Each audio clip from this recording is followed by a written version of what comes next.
Hey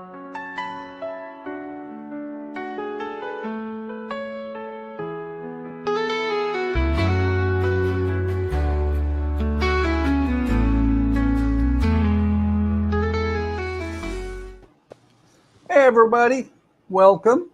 Ken's here with me as well, and it's the return of Ken's Trivia. Good evening, everyone. And I just sanded that window down so it would fit. All right. So I have not yet done anything to the window or the bars, and even better, now I've put down the hacksaw somewhere. Well, tonight we have Dawn here. Hey, Dawn. And Stephen Haynes so far. Cool. There's the hacksaw. There you go. Bought this especially for this build, if we get to it, because I'm going to go back to where I was at, which was painting. And I'm going to try and use this little vise here to saw on. I don't think it'll work well, but yeah, you know. So where we were last week, we had just done the hinges on the door. This was done before, but we also had just done all the frames for the bars. And like I said, this one in the front was not perfect. It didn't fit, but I did some quick, judicious sanding, and it fits now. And Jody's here. Hey, Jody. And Gordon's here. Hey, Gordon. How goes it? Good to see you guys. Oh, and you know the mystery package I've been watching for a couple of weeks coming from the UK? Yes. It was my Agora shipment. Oh, there you go. Yes. So I got the pack 3, and when I opened the box and saw this, which was from pack 2 in pristine condition, I was like, oh, I like that a lot. Oh, Keith's here. Hello, Keith. Howdy, Keith. Okay. So let me get these pieces out of the way. I have not yet gotten to where Dawn's at, where I'm going to be trying to put the wheels together, because I first have to figure out a jig. No, not small brush. I rearranged, so a little bit of stuff is kind of hidden. By the way, is the air conditioning overpowering? No, not tonight. Cool. So what you're telling me is these lavalier mics work and they're doing what they're supposed to. Yeah, I think before your other mics would they would have the noise cancellation, and then when you'd start talking, you could hear the air conditioning in the background. Is it an Irish jig? I don't know, Don. Is it? Well, and that's the thing. Actually, if this gets too low, let me know. Because I'm watching my gain and it's going through the roof at the end. How's that? Is that it? Bad? Good? Sounds okay to me. Okay. Because like I said, I looked over on OBS and it was going up through the red completely. But yeah, I played with these mics a little bit, and it was kind of surprising because if I sat it on the table, I could barely hear anything of myself. Oh, okay. Yeah, so they're designed to be right under or right in front of your voice box. You know, before I make a mess, what I should do is grab the wax paper. And that's kind of different too. Get up, walk across the room, and don't talk louder to make sure everybody can hear me. Cool. Thank you, Stephen. Those of you who missed it, Buck said at the beginning there, I have some trivia questions for tonight. Indeed, he We'll do does. that. We'll do that in a little bit, and it's multiple choice. So feel free to keep track at home and let us know how you scored at the end. Plus, feel free to give us your answer as well on in chat if you like. Yes. And I will, because I tend to shout out the answer, I'll be good. I love the suction cup on this thing. It works so not. But yeah, we picked up a couple of 2 foot by 4 foot tables to replace the round 4 foot table I had, because round is just a terrible shape for a shop. Yeah. Oh, Kenneth is here. Good evening, Hey, Kenneth, welcome. So the square table that I made out of the 2 of the actually 4 tables that we got is now my complete and total power tool woodworking area. I ran an extension cord over and put all the power tools on that bench. Nice. Now, the only thing I still don't have is the jigsaw, and I was hoping Prime Day, the one I was looking at, would be on sale, but of course, I mean, not a jigsaw, but a scroll saw. Okay. I was hoping the one that I was looking at would be on sale, but of course it's not. On the other hand, it's only $119.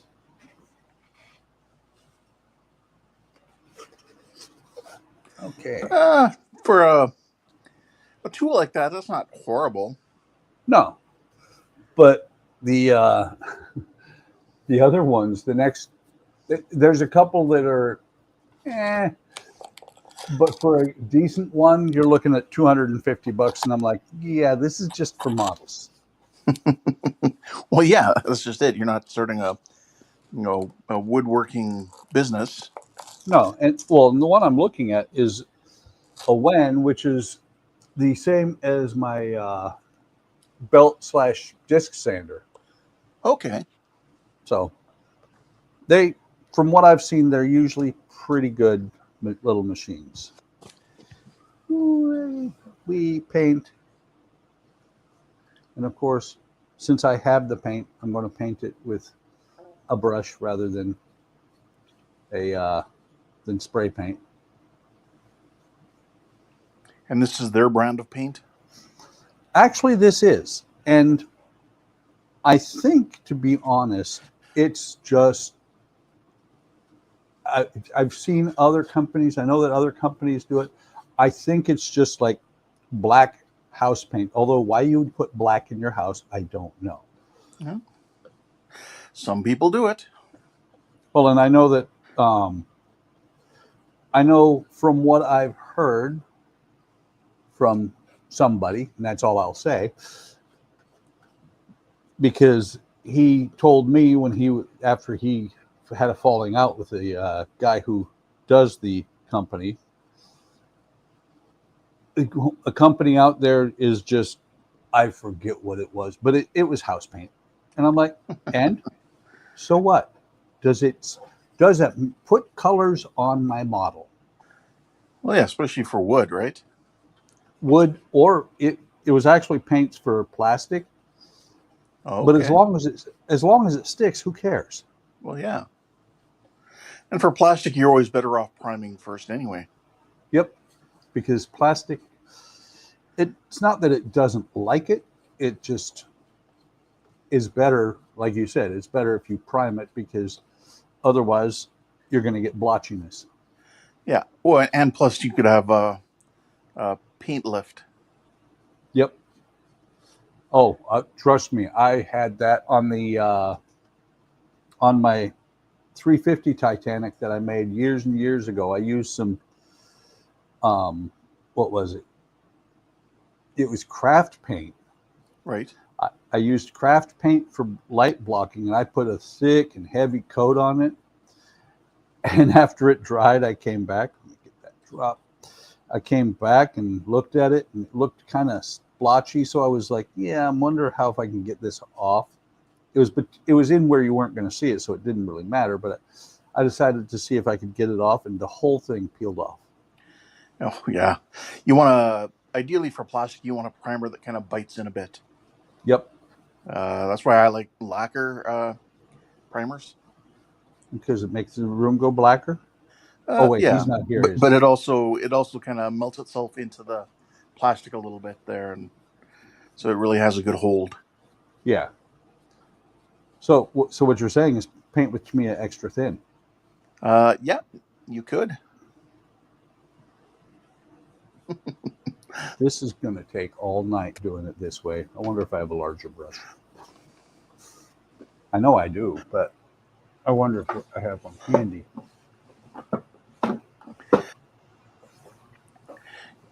Because that's pretty much what their lacquer thinner is.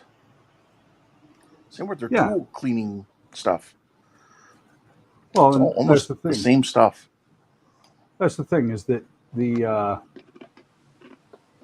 lacquer or the paint thinner. That I have a Tamiya extra thin bottle or two of them, and that's what I use for glue these days. Oh, there you go. If you look, I haven't looked at it myself, but I have heard that they are 99% the same. Yeah, that's what people have been saying. And I'm sure that if you looked at the material safety data sheet, I don't know if you've ever dealt with one of those. Yep, MSDS. Yep. I said, well, and I said the whole name just because some people might not know it by MSDS. But the MSDS probably is identical for the two. Yeah.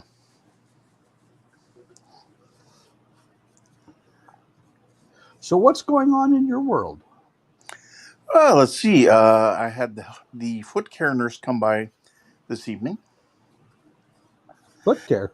What'd you do to your foot? Just every 6 weeks. Oh, Just comes by, and it's just a service I'm entitled to through Veterans Affairs. Okay. So, why not? Exactly. I mean, So, I understand foot problems. I think I've mentioned before that I have gout. It's a fun disease. And of course, so you know what I like to drink while having gout. Whiskey. There you go. Because whiskey likes to mess with your gout. And Donnie's here. Welcome, Hey, Donnie. I don't know. Should we talk to him? He didn't have a stream yesterday. I know. I kept looking in the StreamYards, looking to see if he'd come up, and kept looking like in Discord if he was going to say anything. I didn't see anything, but He did actually. He said that he wasn't going to stream. I think he said it on Saturday that he wasn't going to stream on Monday because he was taking his granddaughter to see. The way he said it was her grandparents, but I'm thinking he meant her other grandparents. Okay. Which is a great thing to do. That taking your loved ones to see somebody they don't get a chance to see very often is really awesome. That is. Donnie says, "Wait, did I hear someone say whiskey?" I got whiskey.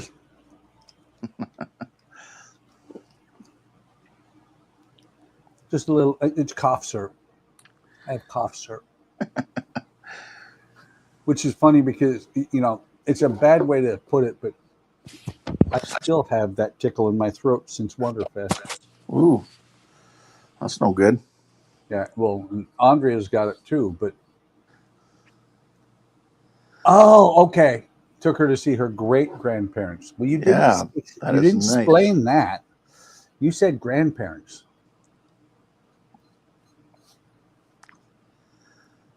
So that's cool. Very cool. Well, we are just about 15 minutes in. Would you like me to start on the first question for trivia tonight? Absolutely. Okay, everybody. So this is 20 questions of trivia, and basically keep track. They're all multiple choice, so keep track.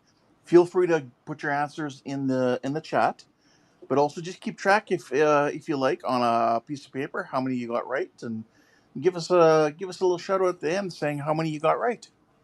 And with them being multiple guess, if you don't get at least 25% wrong, right, you're doing something wrong. That's right. Okay, here's question number 1. What was Butch Cassidy's first criminal offense?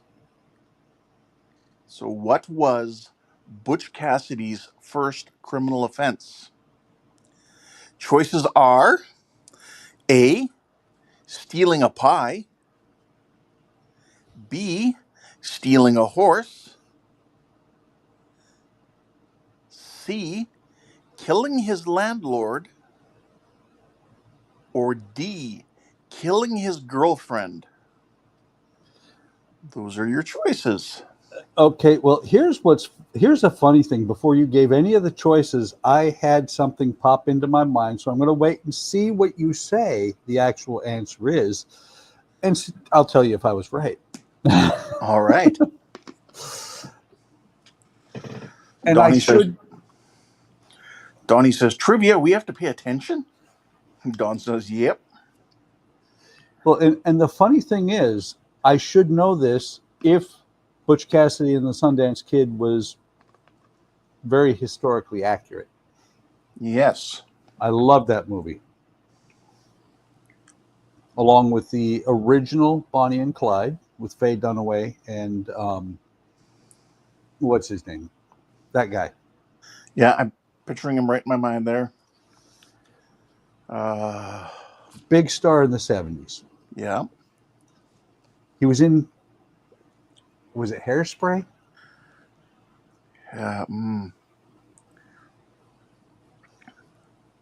Thank you. Don says, Warren Beatty. That's the one. Yep. Yep. Okay, so we have a few people here saying pie. Donnie said he stole a pair of pants and a pie. Steven says pie. Okay. So here comes the answer. The answer is stealing a pie. Okay, So, here's what's funny. okay. Before you gave any answers, my thought was he stole an apple pie. There we go. So I a little trivia on that. Butch Cassidy's first criminal offense was minor. Around 1880, he journeyed into a clothing shop in another town. He found it closed. He broke into the shop and stole a pair of jeans and some pie, leaving an IOU promise to pay on his next visit. The clothier pressed charges, but Cassidy was acquitted by a jury. as as a lot of anti-heroes would be. I mean, think about it. Bonnie and Clyde, they were the darlings of the public until they started killing people. Yes. And I have seen, let me think, there was 2 remakes, I think, on History Channel, plus they had the Lawmen, I think it was Lawmen or something like that on History Channel, that was from the other side, from the cops. Right. There was a movie that came out not too long ago about that on the police side of things for Bonnie and Clyde Yep. Well, and with Kevin my Costner, I think. understanding, pardon? I think it had Kevin Costner in it. Yes. Maybe. My understanding of Bonnie and Clyde was that Bonnie was actually the bloodthirsty one. That sounds right. Don says Shirley MacLaine brother. Warren Beatty is Shirley MacLaine's brother, I guess. I think that I hadn't I haven't heard that recently, but that sounds right.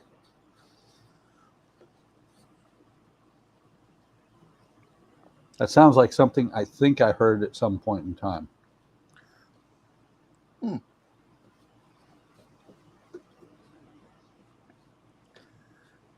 Shirley MacLaine in her day was quite the looker as well. Yes. Then, of course, there's the Warren Beatty movie, the remake of Here Comes Mr. Jordan. Does anybody know what movie that is? I do not. Let's see if anybody else does. So going through some comments here, Stephen Haynes says, yes, he was, in reference to Warren Beatty being or Warren Beatty being the brother of Shirley MacLaine. Very cool. And Don says, Googled it.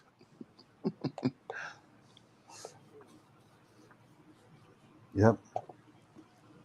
No guesses on what the movie Here Come Mr. Jordan was remade into?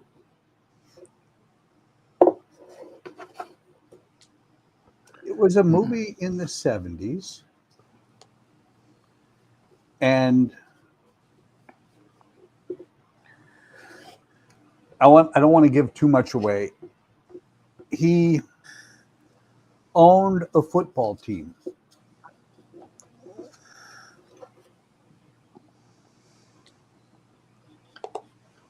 And somebody made a mistake in that movie. Is it Heaven Can Wait? Absolutely. Don's the one who came up with that one. Yes, it was Heaven Can Wait. And in the movie, I don't remember if he gets hit by a bus or a car or something, but he dies and he wasn't supposed to. And they're like, okay, well, they be right back. Okay. And so the angels are like, okay, well, we'll just put him back. And they had already cremated his body, so there is nothing to put him back into. And it goes on for an hour and a half. And what happens is he gets his wish he gets the opportunity to come back as whatever whoever he wants to. So at the end of the movie, a football player on the team he owns is slated to die, and he decides he wants to come back as the football player. The caveat to that is that he will not know who he is until after he dies the second time, and he will live his life as that football player. I think, just a guess from what I heard, Ken just got somebody at the door. So I'm not positive. I'm pretty sure he'll be back.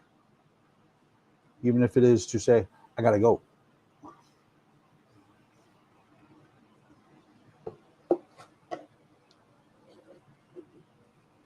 Oh, I see what you're saying. No, you didn't. You didn't Google it. You said for other people's to Google it. You knew that it was Shirley MacLaine.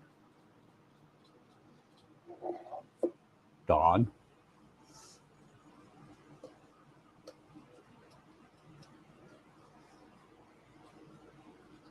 So has anybody I'm back. bought it? And he's back again.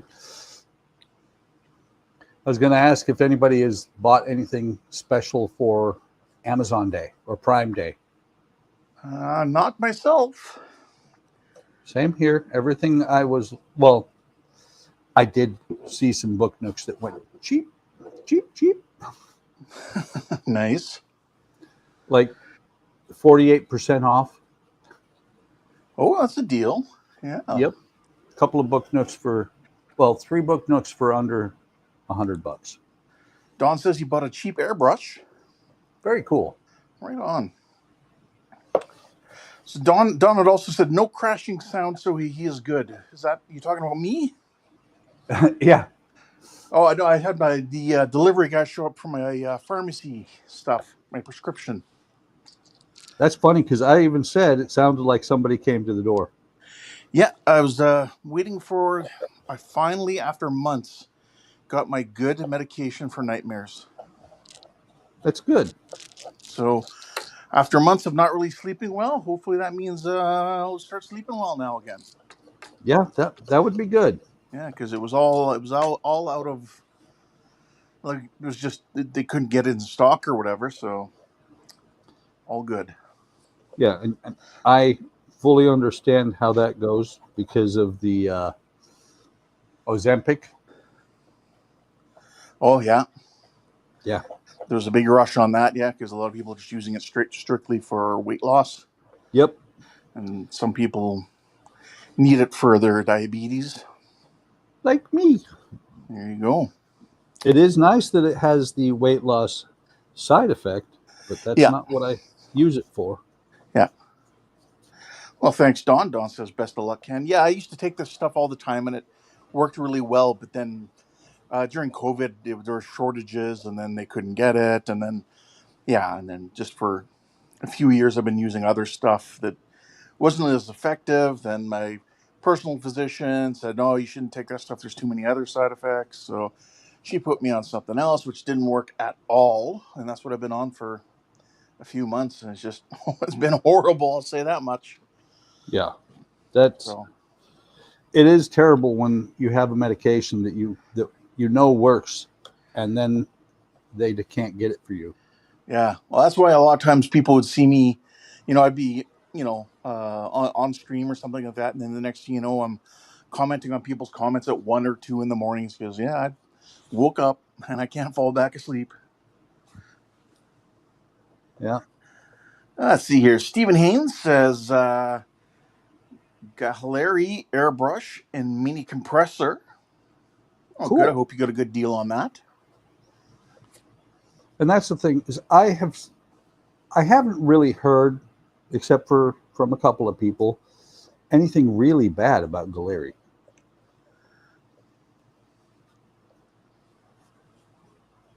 And I think at least one of the people, it's because it's bargain basement brand. Yep. There was comments about my brand new mic about because his are better because they cost 3 times as much. If they work, Yes, then what does it matter? exactly. And Don says, me too with the airbrush. So he must have got saw the same deal or something, perhaps.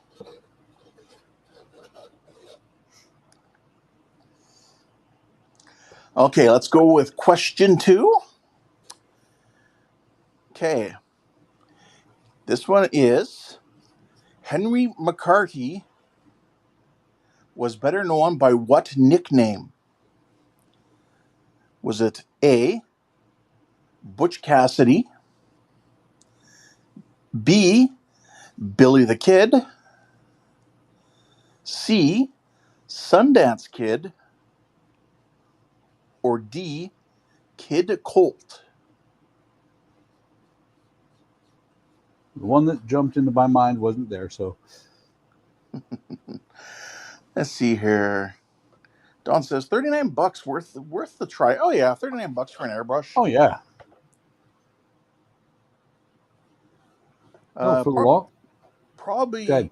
wouldn't be awesome at doing lacquers with the seals too many times, but still. But then again, it might be. Let's see One here. of We the best have one of the best airbrushes I have is it looks like the Sotar, yeah, but it's a generic Chinesium airbrush that was like $10, and it works phenomenally. right on. Okay, so Don says the answer is Billy the Kid, and Stephen Haynes says it's Billy the Kid. I don't think so because Billy the Kid's name was William Bonney. Let's see. Donnie says at Wonderfest, when Todd was trying to get the mics all set up, the CM28s were working much better than the Rode mics were. And Donnie was absolutely right every time he said they just work. You plug them in and they go. Yeah. So who was the name that you thought was this person? Um, I, and I know it's absolutely wrong, but I thought what came to my mind was Wild Bill Hickok. Oh, okay. But that's also a bill. Okay, so the answer is Billy the Kid. A little bit of What the trivia. hell? Yeah, Henry McCarty was born in New York City in 1859, far from the West, where he would eventually become famous as Billy the Kid. Although he is generally depicted as a ruthless killer, Billy only wanted to avenge the murder of his employer, who treated him like a son. Only 4 of the men Billy shot actually died, and these may all be considered acts of self-defense or self-preservation. At the age of 21, Billy paid the ultimate price for his violent lifestyle when he was killed by Sheriff Pat Garrett I knew that. in a pitch black room at Fort Sumner. Many years later, a man calling himself Brushy Bill Roberts claimed to be Billy the Kid. He claimed that Garrett had mistakenly killed a man by the name of Billy Barrow. These claims were never verified. Then who the hell was William Bonney? Good question.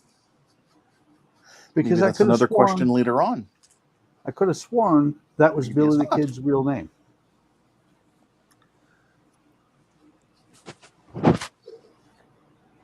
Pat Garrett. That was the singer guy, right? What band was he in? I'm not sure. I think I just aged myself out for everybody. Leif Garrett is who I'm thinking about. Okay.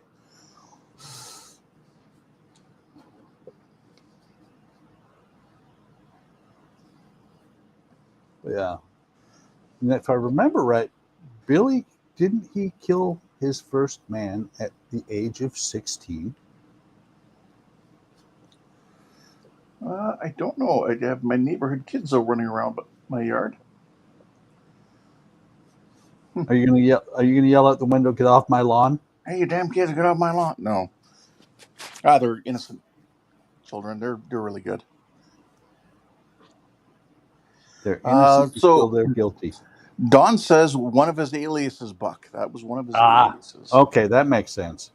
Which, yeah, it makes sense for a wanted man back in those days. Well, the thing is, it all depended on what city you were in, whether you were an outlaw or a sheriff. Yeah, back in those days. Well, think about it. Wyatt Earp was an outlaw in some cities. Yeah. He was the law in Tombstone. Oh, that's what they're doing. Dad's tossing the football with them. That's cool. Yeah. Their dad's really cool. He's a arborist, so he did a really good job at cutting down trees in my yard for me when I first moved to the city here for like a Nice. super low price. So Back when I talked to him. I said, "Yeah, I'd like to. I see you're arborist, whatever. I'd like to see if you guys could cut down some trees for me." He's like, he said, first things first. He said, "Go get 4 quotes from other people just to see what they are asking for." So yeah, I got 4 quotes, and then he told me what he would quote me for, and it was like dirt cheap. It was like a quarter of the price of the next best. oh yeah, well, But he also used it for training for his crew as well. Andrea had a tree cut down, and it was like without the stump removal, Mm-hmm. it was like $500, or no, it's 250 or $350. Yeah. But to trim the tree in the backyard, which it's not dying, but it's not completely healthy. Right. He wants 500. Oh. Yeah. All right. So while you're painting here, let's go for another trivia question. This should be easy. For me, this was an easy one. When I saw it, I knew the answer right away. What weapon has become known as The gun that won the West. Oh, that's easy. Exactly. Was it A, Smith & Wesson revolver? B, Colt Peacemaker? C, Winchester rifle? Or D, Sharps Derringer? Or C or E, the Super Soaker squirt gun. You never know. Alec might be listening. Don says Winchester rifle.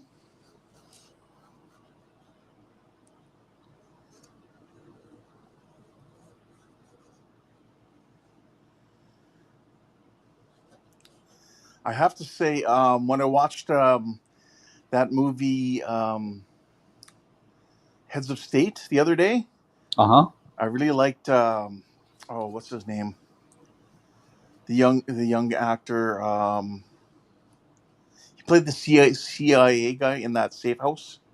Oh God, I know who you're. I don't know his name, but he was hilarious. He was so hilarious. Stephen Haynes says Winchester.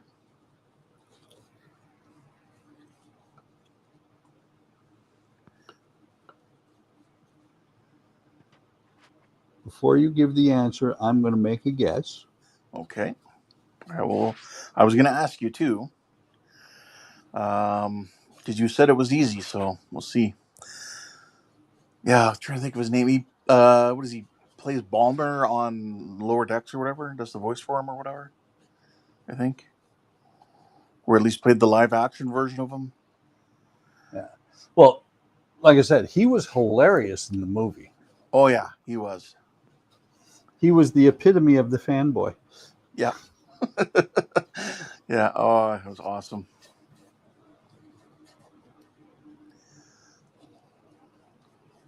Okay. So I'll say, Buck, what's your answer?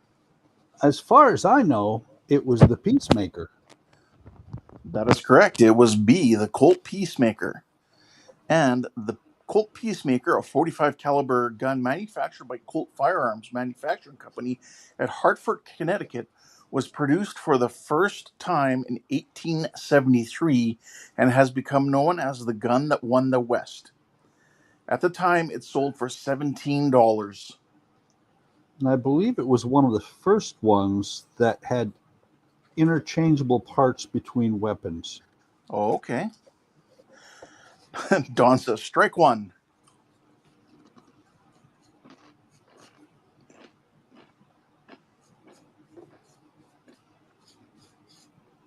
I mean, come on.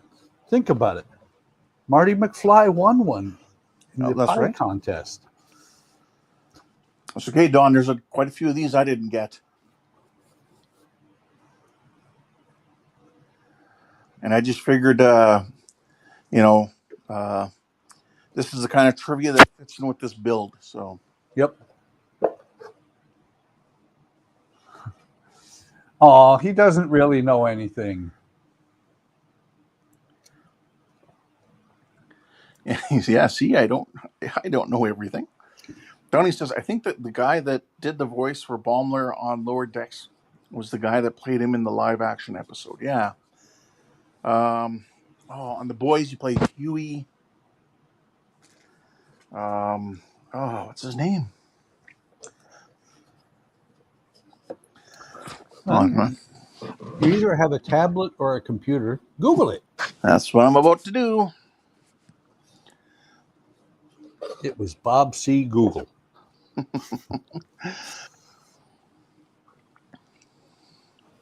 He was hilarious in that movie. And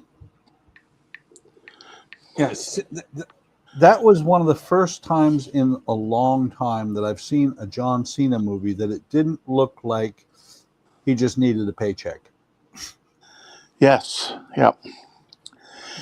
Jack Quaid. That's who it is. Jack Quaid. His father is Dennis Quaid.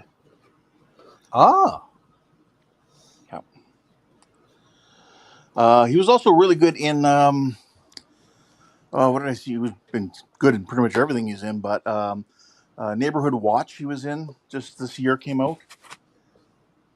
That was really good. He plays kind of a mentally challenged person. I'll just say that. Where he's just kind of schizophrenic, I guess, is what he was. So Come on, if you're going to say that, you have to say he was schizophrenic, and so am I, and so am I. here we go. Classic Kiss, or not Kiss, Kilroy. Styx. Styx, Kilroy was here. I'm schizophrenic, and so am I. All right. So next question. This one here, I had no clue on. Okay. Who is the only woman known to have robbed a stagecoach? Oh, wow. Was it A, Pearl Thank you, Donnie. Hart? Sorry, was it A, Pearl Hart, B, Poker Alice, C, Annie Oakley, or D, Sarah Pierce?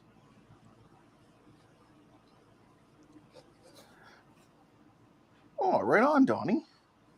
Yeah. Donnie's Thank you, cheating Donnie. for points. And Donnie dashed you. I saw that.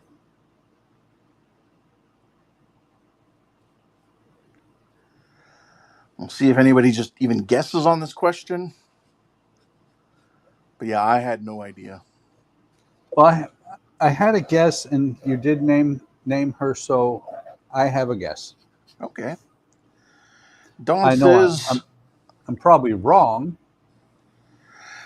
Don says Don A. says A. Oh, Which okay. is I was like, that was the name, and I'm like, huh? no, that was Pearl Hart is A. And Donnie says Annie Oakley, didn't she make sunglasses? No, She did. that was her brother. She did with Wild Bill Hiccup.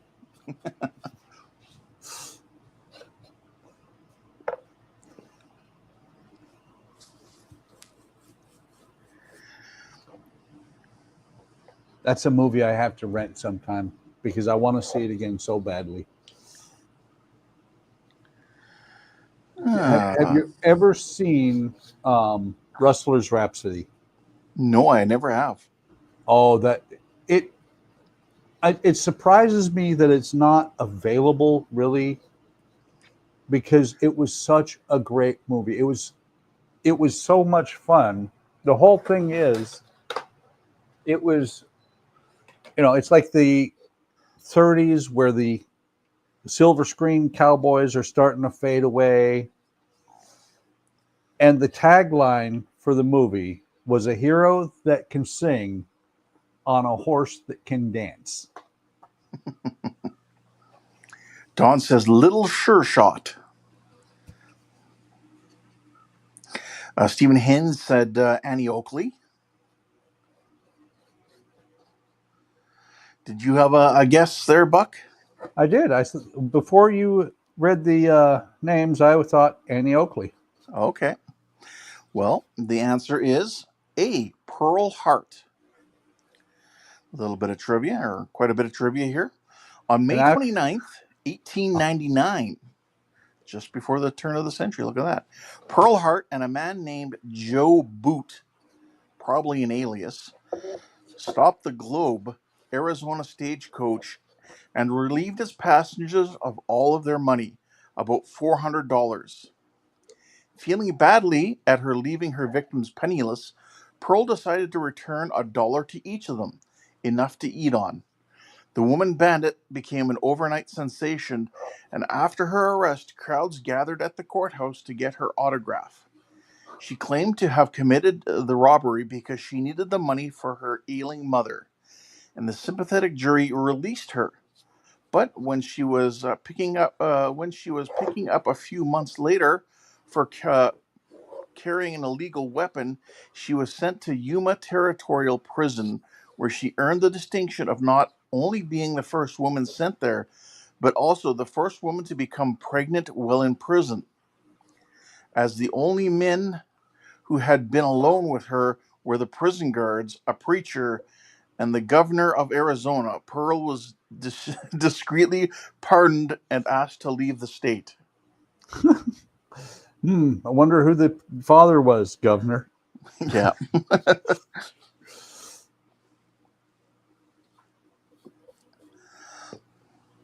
And Donnie, I think Donnie's talking about that movie. He says it's on Pluto TV for free. Oh, is it? That's awesome. I got to watch that again. Yeah. And Don says, redeemed. Yeah, you got that one. Another good spoof Western was The Villain. Villain. The Villain, yes. Yeah. It Kirk Douglas is the villain in the movie. He plays the title role. Arnold Schwarzenegger, all barely speaking English of him. Oh, yes. Back in the 70s, his character name is Handsome Stranger. I've seen photos of that with his kind of bluish gray kind of outfit. Yes. And the funny thing was, the whole movie was kind of a spoof of Bugs Bunny cartoons. Okay. Because at one point, it's almost like the Handsome Stranger was the Roadrunner and the villain was Wile E. Coyote, because he does these stupid traps that don't work, and one time he gets rolled over by a boulder and is completely flat.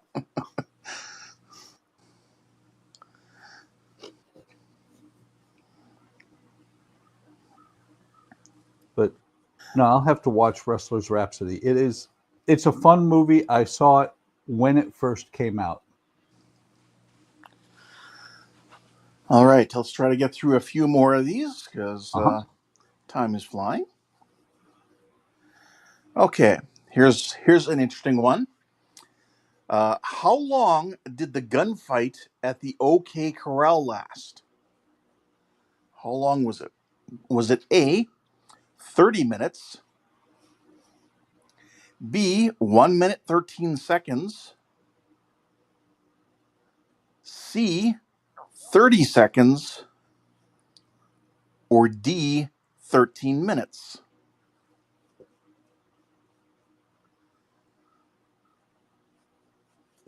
Interesting question.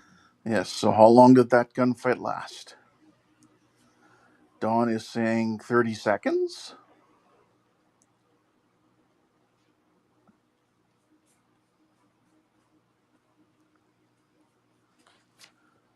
Trying to remember how long it lasted in the movies. Wait, I saw that episode on Star Trek. Wasn't it like 30 minutes?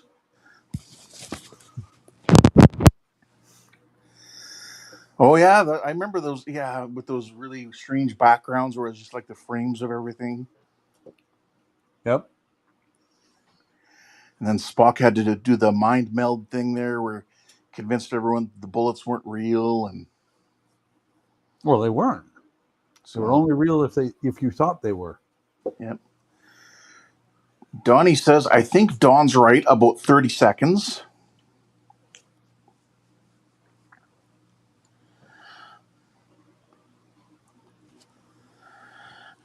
Alex says, hi, guys. Did you know I was lurking well at work? Yes. Not surprised. Okay, so the answer. Hang on.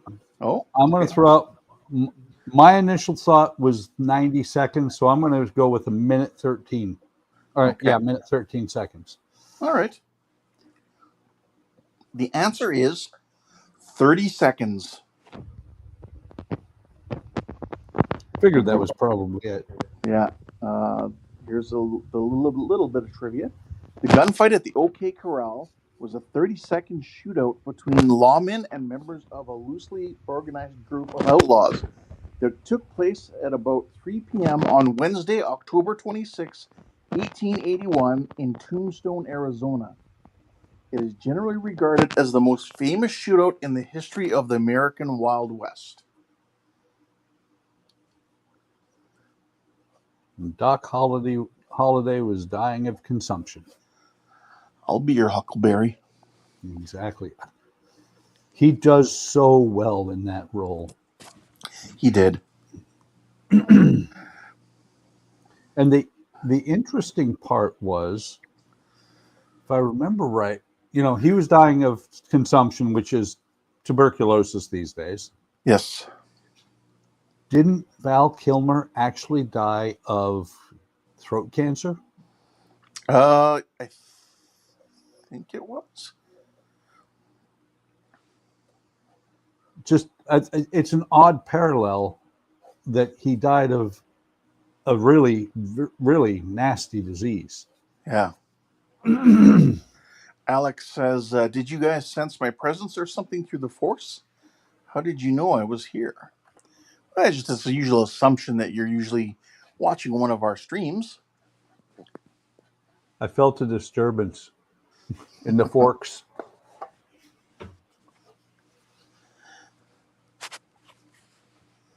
But don't take that the wrong way. I'm glad that you're here. Yes, absolutely. Wow, we're at the 51-minute mark already of your Very stream. cool. Took me an hour. So you're saying it took me 51 minutes to paint this thing? Yeah, and you know what question number that was? That was question number 5. That's perfect. So, question number 6. This is kind of old West kind of thingy, but also some trivia that you might know from today as well. So, in poker, what is known as the dead man's hand? I know this. Is it A, aces and deuces, B, aces and queens, C, aces and jacks, or D, aces and eights?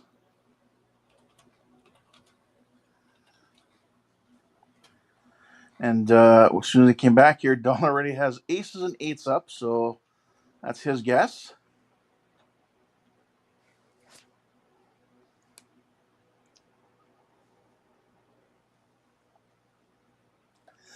Yeah, so this is kind of an Old West thing, but also you would notice you're kind of into poker and stuff these days. Well, It was you said also in the movie Nobody, it was referenced. you said that it was called the Dead Man's Hand, right? Yes. Yep. Yeah, and he says Wild Bill's hand.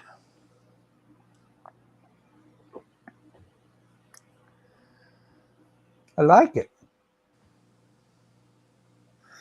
That looks nice. And I don't think that I'm actually going to touch up anything because I like it. It's weathered already. There you have it. Except for this spot right here. I completely missed. Whoops. Reopen that paint jar. Okay, Yep. Keith, Well, you have a good night. See you, Keith. Good night. Do you want to know the answer to this trivia question before you leave? What's your answer on it? Eights and aces. Yes, so that is the answer. I'm trying to remember this song. It was a 80s, it might have been a 70s song that said one of the lines in it was who's going to play those eights and aces. Yeah. So in poker, aces and eights are known as the dead man's hand.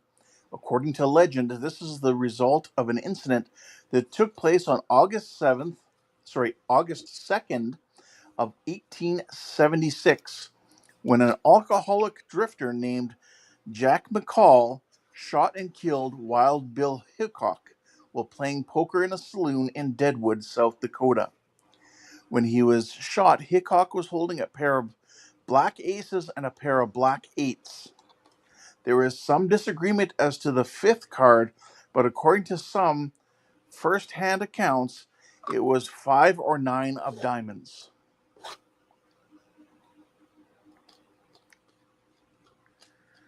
And he's saying, see you tomorrow night. See ya. But yes, that was, you're right, Don, that was Wild Bill's hand. And actually, I'm impressed because this stuff I had this stuff dry out before. This is a Right. replacement. Well, it's empty. Wow.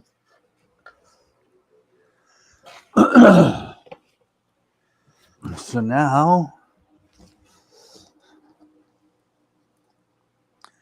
And I but believe the actually, character Hutch in Nobody had aces and eights tattooed on his wrist. I could believe that. And Hutch, I left my phone. Yeah, Can't wait to see that. I know. I'm looking forward to that. And I have to say, Bob Odenkirk for having a very, very ordinary name has come a long way.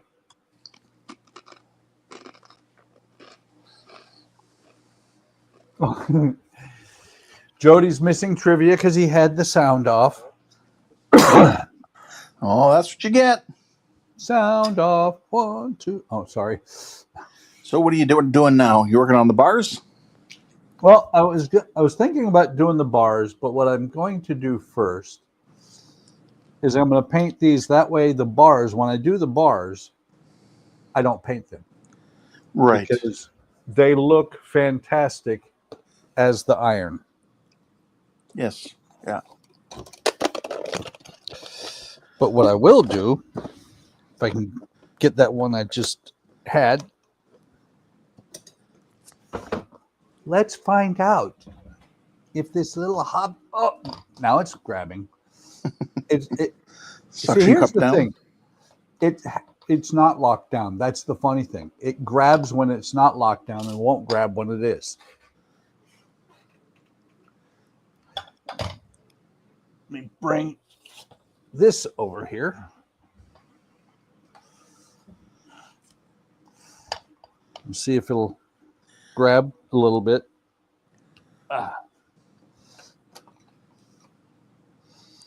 We're going to take a longer piece.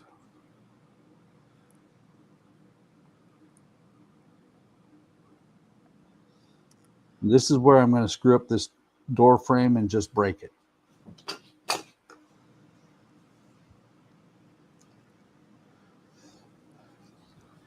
Marley's in here right now and he's not pleased. How come? He was being a butthead outside, and so he got put in timeout in here with me. Ah. He misses out on the playtime outside. Well, so that's the thing is nobody else plays the way Marley plays. And he just, when he gets riled up like he was, it's one of these things of he has to go into timeout because he loses his mind. Okay, yeah. He's not trying to be mean or anything else. He's just trying to have fun. And the other dogs are like, leave me alone.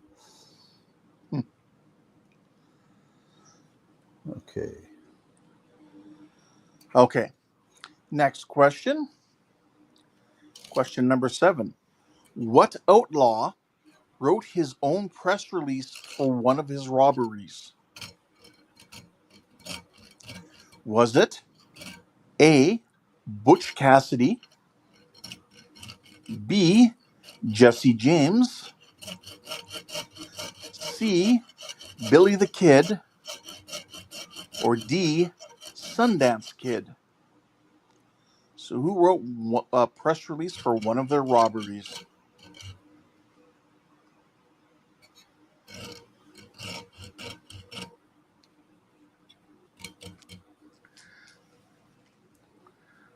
see what everybody says.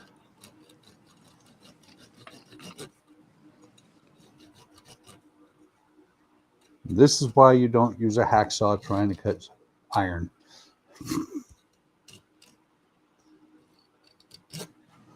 Okay. I think it needs to be mounted down to something. But it's the saw keeps bouncing all over the place. Okay. So what I'm going to do is I'm going to mute here for a second, and I'm going to start the cut.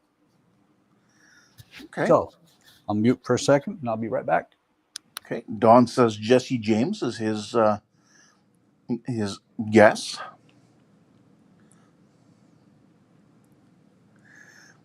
Jody says Billy.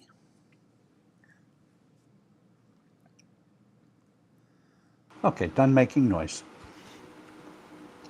And he says William H. Bonney, which is not Billy the Kid's real not his real name. An alias he used. We had his real name in one of the first questions we did.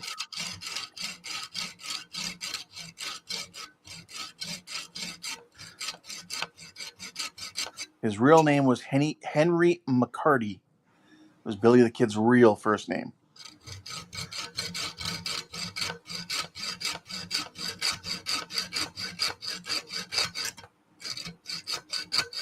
And don't try this at home, kids, because if you go to jail and you try and use a hacksaw to cut the bars, it's going to take you a long time. But the cake that it came in is usually pretty tasty. Yes.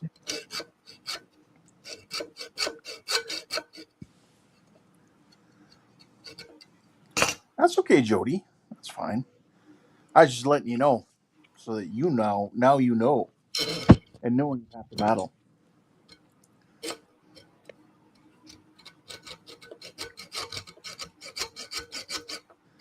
Okay. The answer was.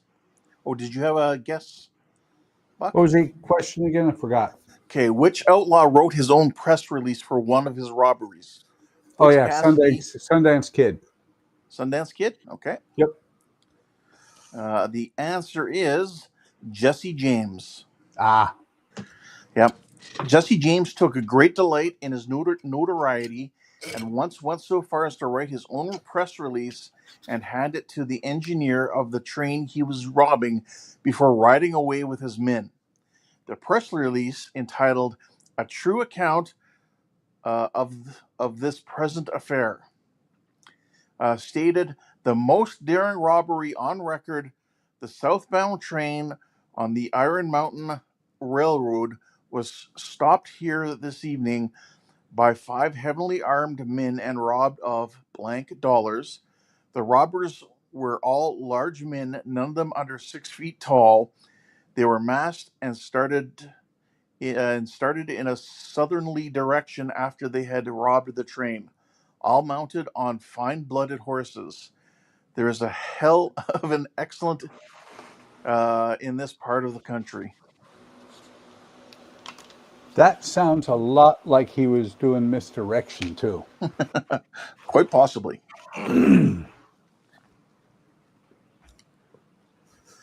So the Dremel is the only way that this is going to get cut. Okay.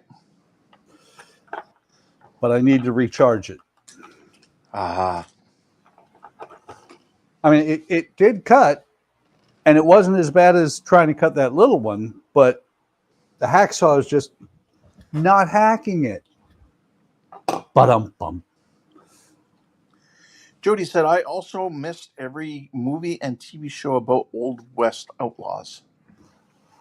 Okay. So let's see. Watch, this one will be too short, too.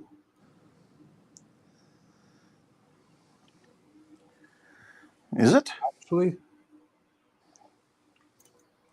that is perfect. Right on. Put this back in here. So yeah, my thumb is holding it on the bottom, and there you can see it on the top. It's right there. Perfect. Yes. Now do that a whole bunch more times. Oh, absolutely. Won't be able to do that ever again. See, Don says I used to watch a lot of shows about the Old West on the History Channel. Well, that's a good segue into the next question. Question 8. Which Western woman lived her life in disguise as a man? Was it A, Annie Oakley, B, Stagecoach Mary Fields? Was it Charlie Parkhurst? Or was it Belle Starr?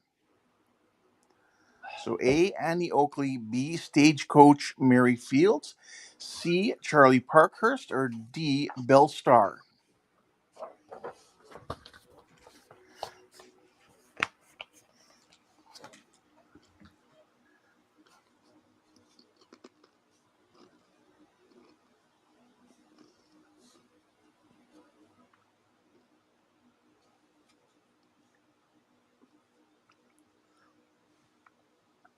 So what do they suggest you use on those bars?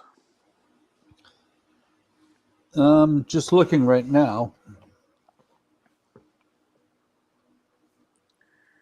Don says Charlie. I don't think you're actually supposed to paint the bars. Okay. But would they say anything like what to use to cut them or no? It doesn't. It Okay. says cut 5 bars slightly shorter than the length of the door frame and file the ends to remove any burrs. Hmm. And when I actually do it, what I'll do, because I have not one but 2 Dremels, and one has a wand for it. I'll do it over on the new bench. There you go.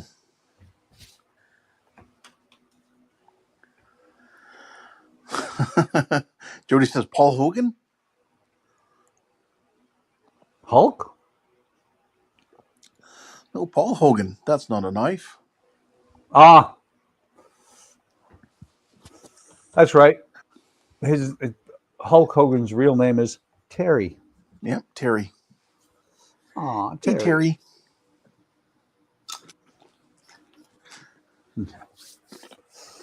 I just happen to have, I think, there it is, another jar of Hulspar Black. There you go. Alex says, isn't there a legend of missing buried gold that dates back to those Old West legends like Kid? Well, I'm sure there's all sorts of legends like that. Oh, yeah. And a lot of them probably come from the stagecoach companies going, we want to get more money back than we really lost. Probably.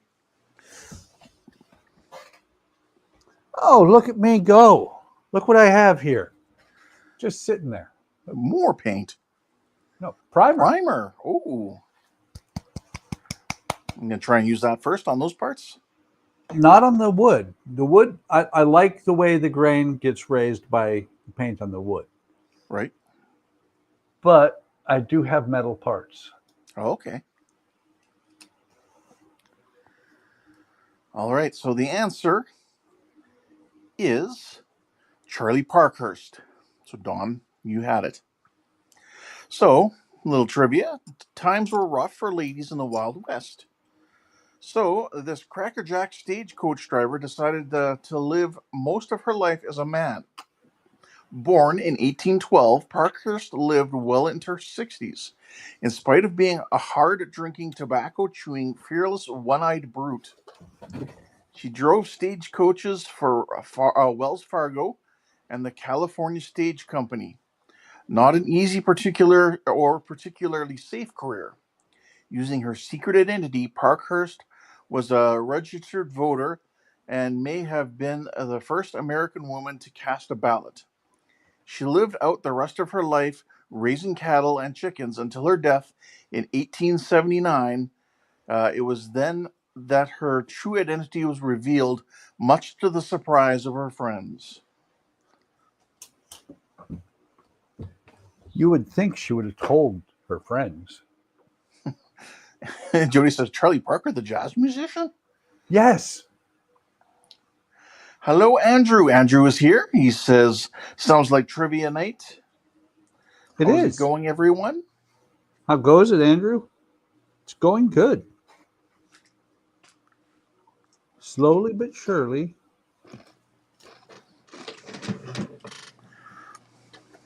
Before I do that,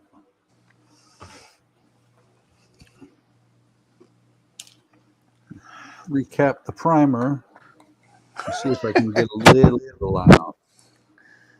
Jody says, much to the surprise of our friends and wife. Yes.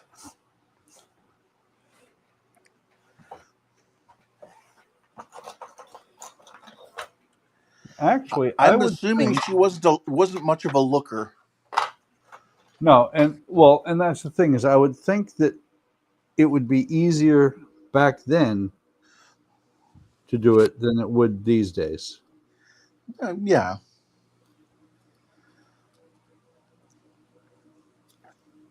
Okay, question number 9.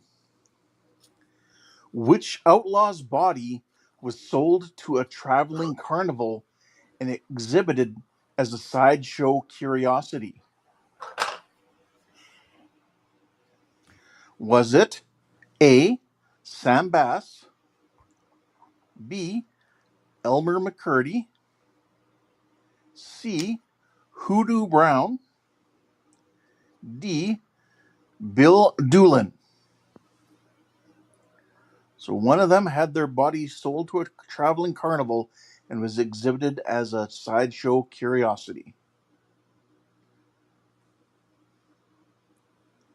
I'm going to go with E. I don't know. Yep, I didn't know this one either. Like I said, there's a lot of these I didn't know.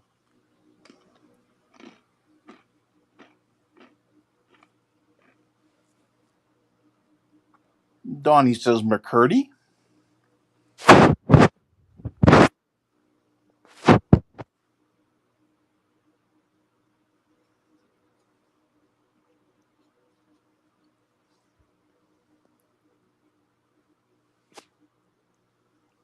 This door is going to warp. Well, But maybe when you get the bars in there, that'll help. yeah, well, that's what I was going to say is based on prior experience, it will warp and then it'll come back to where it's supposed to be. Okay. Don says, no idea, McMurdo. Donnie says, woohoo, I beat Don. McMurdo. Well, McMurdo wasn't really an option. There was Sam Bass, Elmer McCurdy, was close, Hoodoo Brown, and Bill Doolin. I like the name Hoodoo Brown. Who's that? That is That's kind of Hoodoo cool. Brown. You You don't remind mess me of with Hoodoo man. Brown. You remind me of man. What man? Man with power. What power? Power of hoodoo. Hoodoo? Hoodoo. Do what? Remind me of a man. I think it's kind of funny that they reinvigorated that for Labyrinth. Yes. They changed it to remind me of the Babe.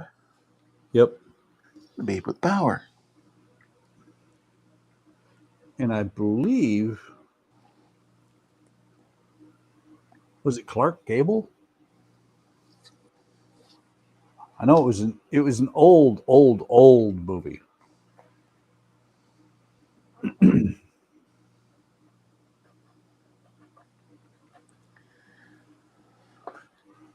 course, you know what movie I'm going to have to start watching when I build the African Queen. African Queen? No, Star Wars. Come on. Oh, okay. Or African Queen, more likely. So the answer is B, Elmer McCurdy. You even gave a hint. Mm-hmm.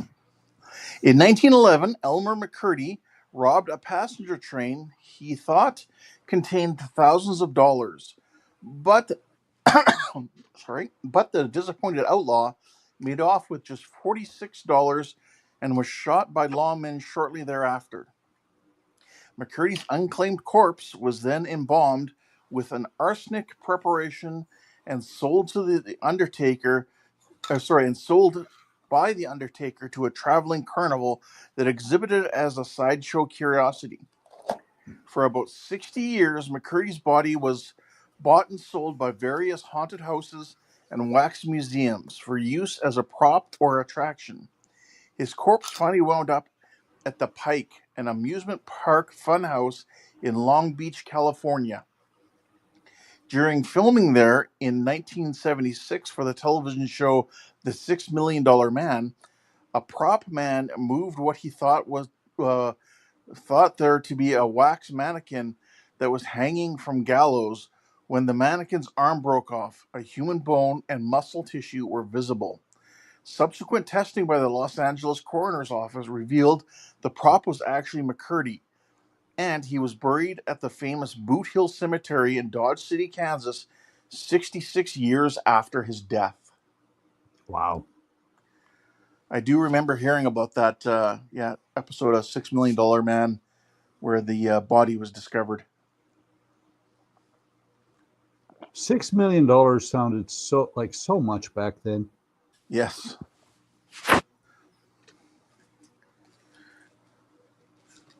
In my former career, is $6 million. Well, depending on which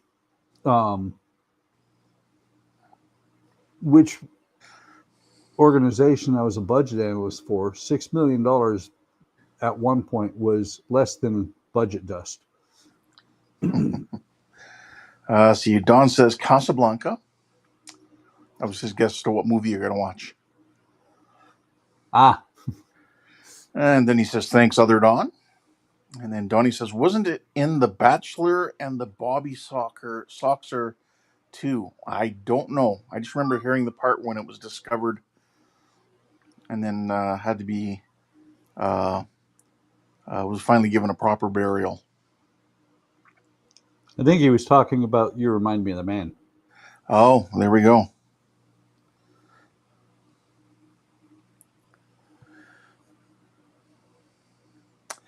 Okay, halfway question, number 10. What outlaw wore socks over his boots during his robberies? Was it A, Black Bart, B, Shoeless Joe Jackson, C, the Sundance Kid, or D, Clay Allison?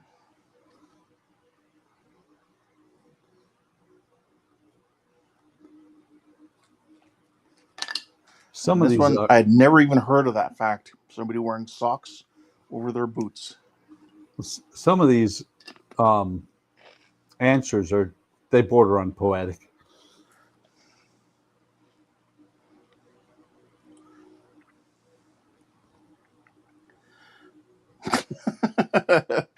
Donnie says, the one that didn't want to be heard sneaking up. That's him. Don says Clay. So that's Clay Allison is Don's guess.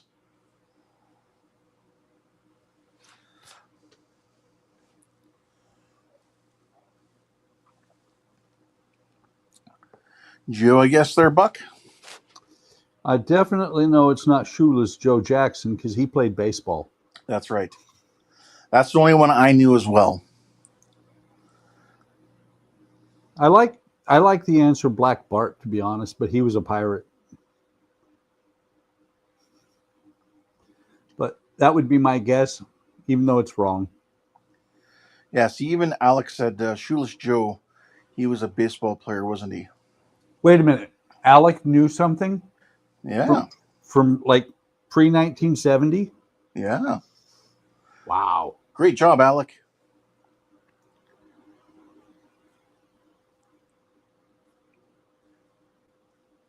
I can picture Alec at work listening to this, and everybody at the other registers are all like, what's the next question?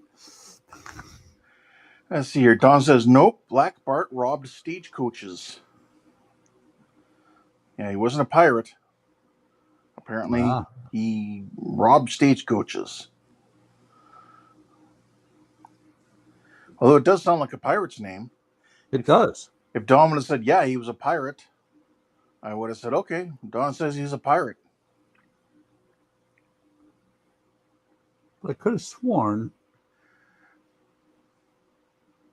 I think there was a Black Bart, though. That was Sesame Street. Oh, I okay. don't know. I can't remember who the cowboy characters they had on Sesame Street. I know they had some. Although one of them was Forgetful Jones.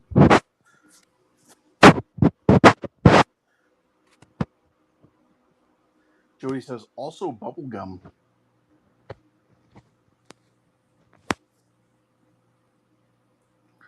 Okay, here's the answer. The answer is Buck was right. It is Black Bart. So Black Bart, a.k.a. Charles E. Bowles, wore socks over his boots during his robberies so that he couldn't be tracked. He considered himself a gentleman outlaw and enjoyed taunting his victims by leaving little bits of poetry behind in empty strong boxes to confuse those that would pursue him. He was eventually arrested in 1883 after dropping a handkerchief with an identifying laundry mark at the site of one of his stagecoach robberies. He was sentenced to San Quentin prison for 6 years, but had his sentence shortened to 4 years for good behavior. A short time after his release, he disappeared and was never heard from again. I'm impressed, Don, that you knew he robbed stagecoaches. So you may have gotten the Partial wrong credit. name picked out, but I'd give you a half a point just for knowing who Black Bart was and that he robbed stagecoaches.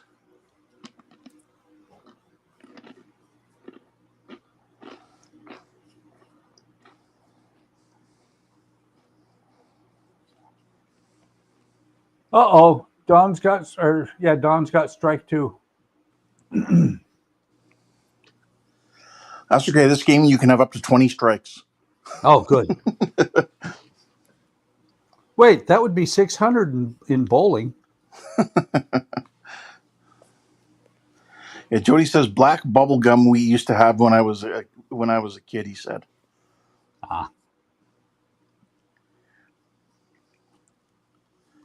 I remember Bazooka Joe bubblegum. Oh, I remember that. It was made of rocks. Had to be. I also remember the little bags of it was supposed to be like gold nuggets or whatever. There was gum. I remember those. Yeah. Let's see here. Andrew says, haven't done any model work yet tonight, but just got a small 4K PTZ camera today and set it up as a permanent overhead cam for live stream. That's cool. And Don says, Blackjack bubblegum. Andrew says, hopefully it works well and I can keep it set up all the time. Will make streaming life a lot easier. That sounds cool. It does. Can't wait to see your next stream.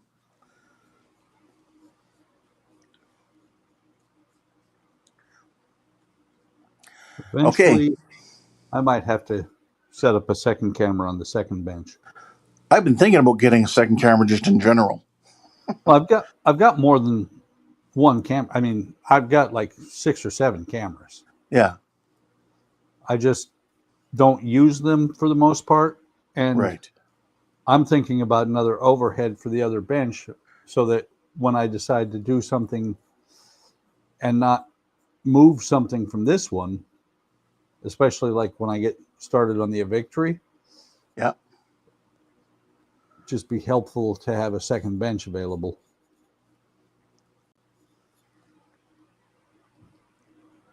All right, moving on. We're going to go back to for this question back to the OK Corral again. What gang of outlaws was involved in the gunfight at the OK Corral?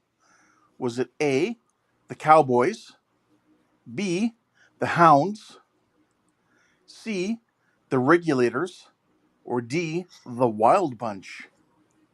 Or E, the Village People.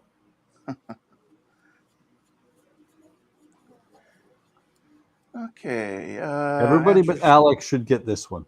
Alec may not have seen the movies. See here. Andrew says, I typically run 2 cameras overhead and face cam. Eventually, the dream is to have overheads at every work center of the shop. Yeah, that would be nice. Don's guess is the Cowboys. See here. Andrew then says, I've been using an old iPhone 11 for that overhead. So nice to get away from that.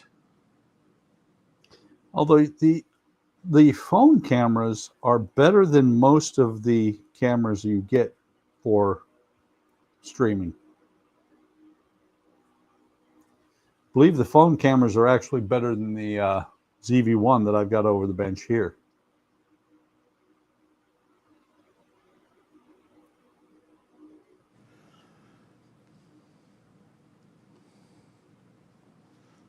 I had a phone camera at one point, and then DroidCam quit working for me. Okay.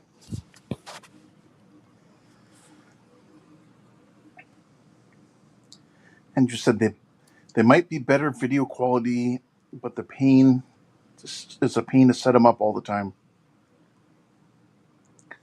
And Donnie says, better than the ZV-1? Nope.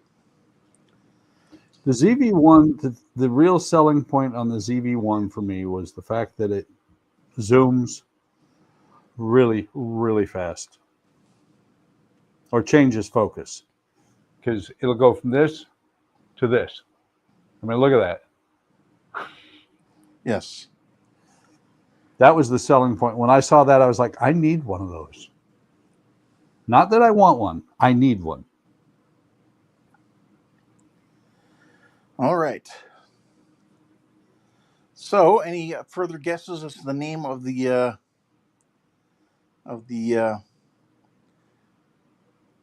gang? I know it. I saw the movies. Alex says, I like the idea of making build streams a trivia stream. I might have to take inspiration from this when I do any historical builds. There you go. Yeah. But see, the thing is, having a producer to do the trivia is key, because then you can continue to build. Yeah, it really helps. So, Buck, what's the answer? Cowboys. Yes. So, it was A, the Cowboys. A little bit of trivia on that one. Tombstone was one of the most lawless mining campsites in America's West and had its share of criminal elements. But the Cochise County Cowboys were the most infamous. Originally working as ranchers or cowboys, the group or relatives and acquaintances quickly turned to a life of crime. They were so infamous that they were one of the reasons we use the term cowboy today. Back then, however, calling an honest rancher a cowboy was an insult. Nah, Tombstone wasn't the most lawless. It was No Name City. Do you get the reference?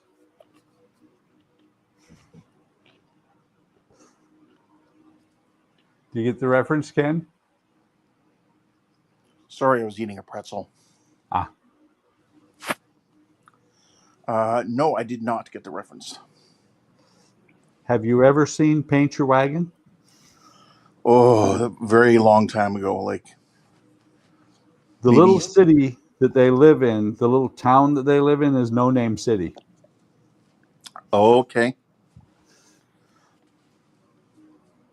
Right now I've screwed myself because now I'm sitting here. It's one of my favorite movies, and I've got scenes of that movie running through my head. As a matter of fact, the in that movie is the only time I know of that Clint Eastwood has ever sang on film. And the song that he sang, Gold Fever, here's a little trivia. I used for an audition for one of those tourist stage shows while I lived in Fairbanks, Alaska. Okay. And I almost got the job. There was just one small problem. I wasn't 21. That would do it. Yep. And then Don says Clint Eastwood and Lee Marvin. Yep. Lee Marvin does such a good job in there.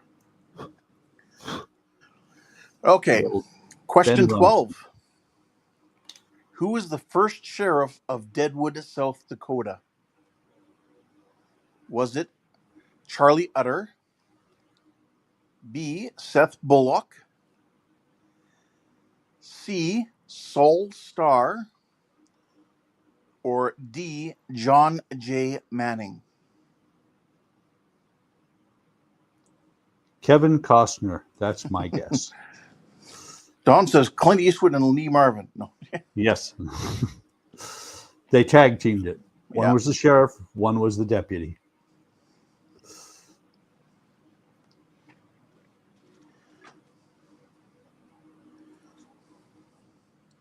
So who was the first sheriff of Deadwood, South Dakota? I told you it was Kevin Costner. Yes, that's your answer. Don says John J. Manning. I'm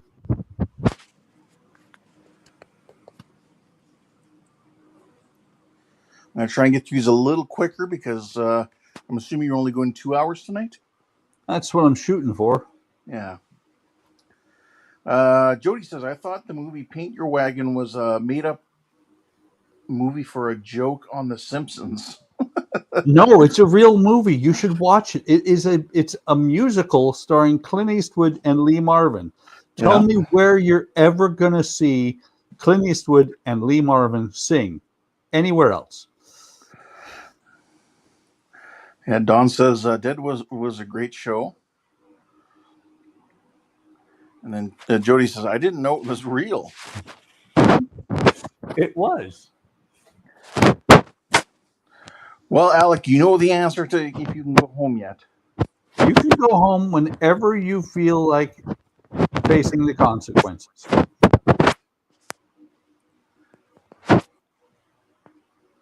Okay, the answer. Do you have an answer? Yeah, Kevin Costner. Okay. Well, the correct answer is B. Seth Bullock. Somehow, I think he's going to be related to Sandra Bullock. The demand for law enforcement grew following Wild Bill Hickok's murder, and Seth Bullock's background made him the logical choice for Deadwood's first sheriff. During his tenure, Bullock took the job seriously, deputizing several residents and tackling the job of civilizing the camp. Despite, or perhaps because of, his uncompromising nature and a reputation for fearlessness, Bullock managed the task without killing anyone. That's impressive. In the Old West, that's very impressive. Mm-hmm. Because most of the time in the Old West, the only way to convince somebody to do something was by killing them.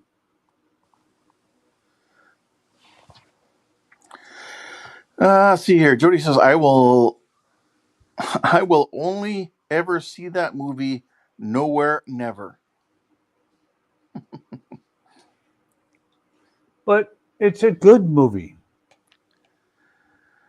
Alex said, what did you guys think of my engine pictures? Wanted to make it look like it was up and running. I haven't checked them out yet myself. Same. It's just like, I forget his name. The guy who played Haas on the Cartwrights or on Bonanza.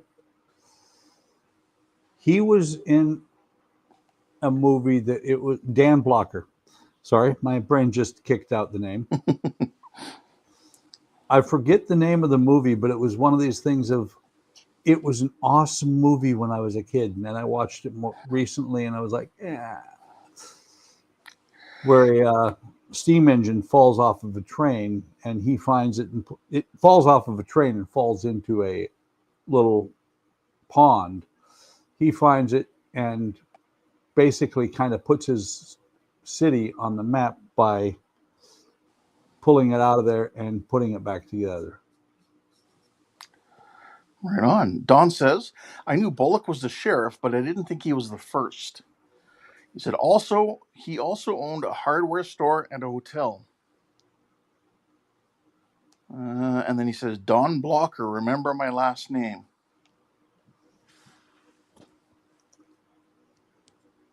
Remember me. Okay. Question number 13. How many banks did Billy the Kid rob? Is it A, 5, B, 19, C, 0, or D, 27?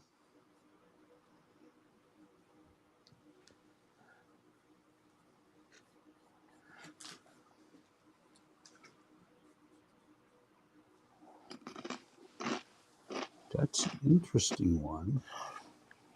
Don says 0. I actually agree with Don.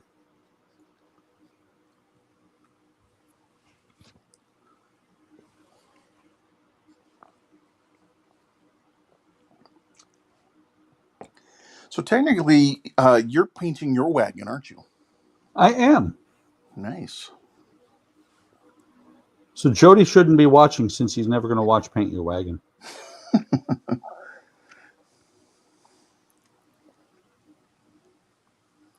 And here's what's really interesting when you watch Paint Your Wagon.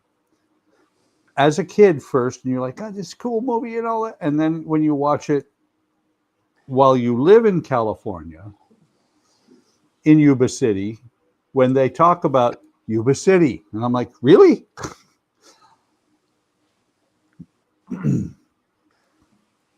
So No Name City was close to the border of California and Nevada, near Yuba City. Oh, Jody. Jody says, okay, I'll go back to work then. What? No. No work for you today. Only Don't worry, Alex. Jody. He's just about done painting his wagon. I am. Because then I got to figure out what else I want to do. Okay, the answer is 0. That's what I thought. Yeah. Unlike other Old West outlaws such as Jesse James and Butch Cassidy, Billy the Kid didn't make his living as a bandit. The young gunslinger stole the occasional horse, but never once held up a bank, train, or even a stagecoach. Outside of his gunfighting days with the regulators, his main criminal enterprise was rustling cattle on the New Mexico plains. Okay, when on the last question, with the Cowboys, when you said the regulators, you know what came to mind? Stephen King. Stephen King story, yeah. Yep.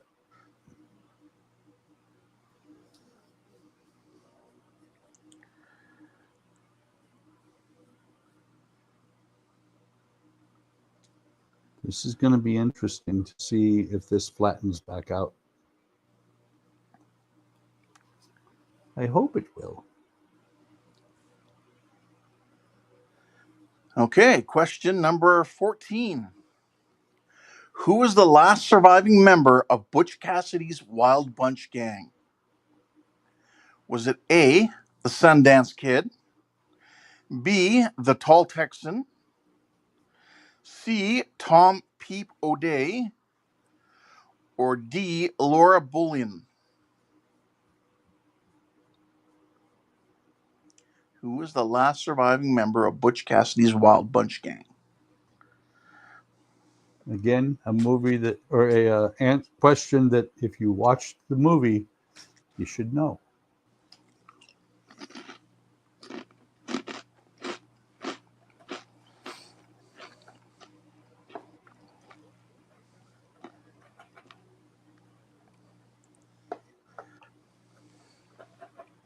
Donnie's going to say this is sacrilege. Buy cheap paintbrushes. Well, for something like that, for sure. Oh, yeah. You know, for what Donnie does, no. But for this, absolutely, because I want to say that I have 50 of the wide ones and 50 of the narrow ones, and I think it cost me $6. Well, there you go. You're the only one who has to work, Alec, because somebody has to.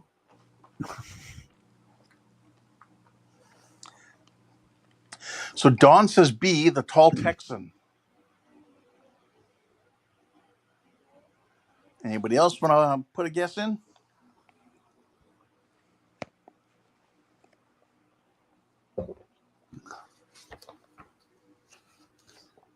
My guess is D. And Don says it is a guess. Well, thank you, Don. So the answer is D, Laura Bullion. More commonly referred to as Rose of the Wild Bunch, this outlaw was born around 1876 in Knickerbocker, Texas, and learned the outlaw trade by observing her bank robbing father. Eventually hooking up with Butch Cassidy and the Wild Bunch, and his Wild Bunch. Bullion fenced money for the group, and because they're romantically involved with several members, most of the men died by the gun, but the thorny Rose gave up her life of crime after serving time in prison and died a respectable seamstress in Memphis, Tennessee in 1961. Wow. You know, and that's one of the things that is kind of shocking when you think about it. The Wild West is not that far removed from when we are. And technically, the Wild West, it was not that long of a time frame. No. Wild West. Oh, sorry. And Don said, or D. And Donnie says, you need a Kolinsky sable brush. Well, you know where to send it. And then Don says, or B. No, and the reason I was thinking that it was her was because when they went to Bolivia, it was just the three of them, and that was in the movie. And when they went to Bolivia, it was just the three of them, her and Butch Cassidy and Sundance, and they were trying to go straight. I seen the movie. It has to be true. Yeah, sometimes movies like to kind of make things up a little bit, make it a little more cinematic. Yeah. So what are you working on now? The wheels? I'm going to start working on the wheels. I already put, you can see the pencil line. That will give you, that makes you put them the correct direction along with the X on the bottom of the wheels. Okay. Mark an X on the bottom of the side of the MDF rims, see below. And then once sanded, mark the basswood spokes as shown in the picture above on the top surface with red French pencil line. It is important for later assembly to be able to identify the top from the bottom side when inserting the spokes into the wheel hubs and MDF rims.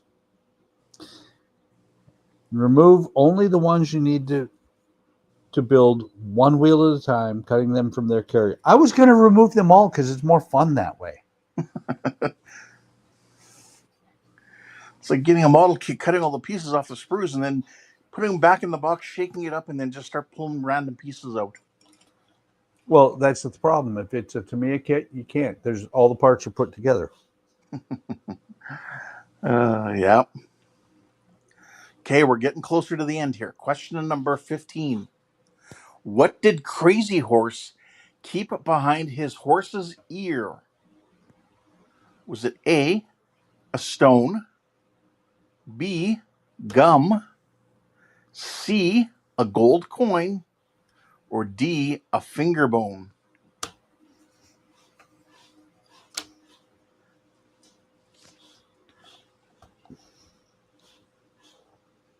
Wait, stands with a fist. Sorry, Dances with Wolves. Another movie I like a lot. Oh, it's been a few years since I've seen that one. What? You should go watch it again. Oh, hey, Eric.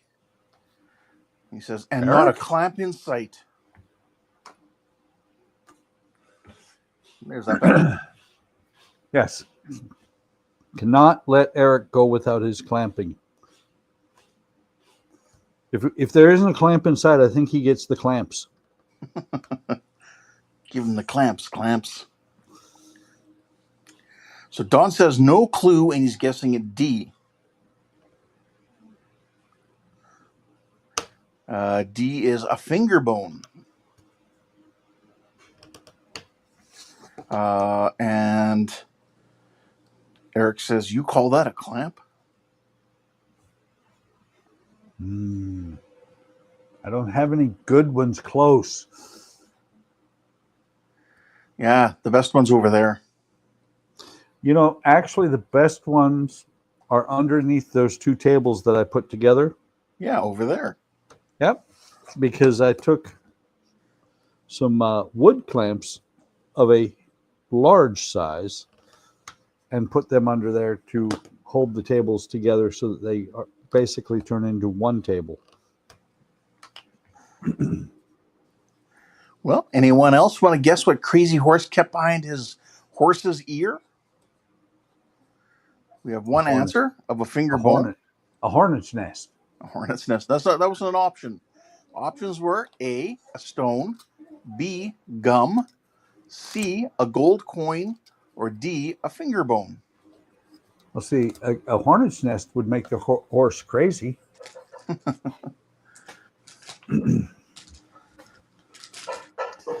No, I agree with who put it? Where is it? Don gave an answer. He said a finger bone.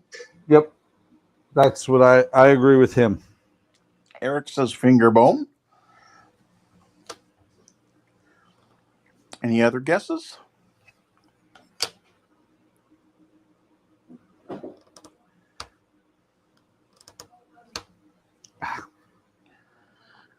Steven says hi to Eric. Yep. But no guess from Steven yet.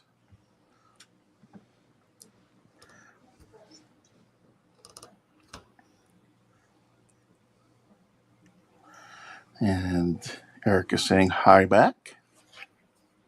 Okay. Time for an answer. The answer Finger bone. is a stone. A stone? Yes. Crazy Horse received a black stone from a medicine man named Waptura to protect his horse. A black and white pinto he named Inya, meaning rock or stone. He placed a stone behind the horse's ear so that he and his horse would be one in battle. He believed the sacred stone would protect him from bullets.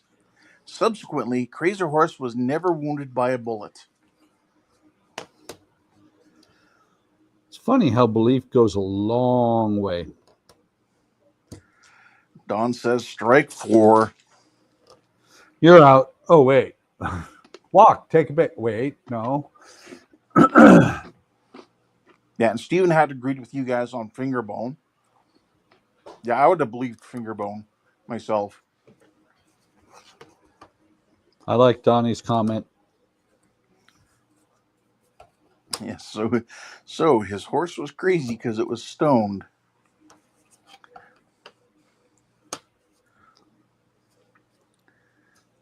You know, I'm thinking about that. Not stoned horses.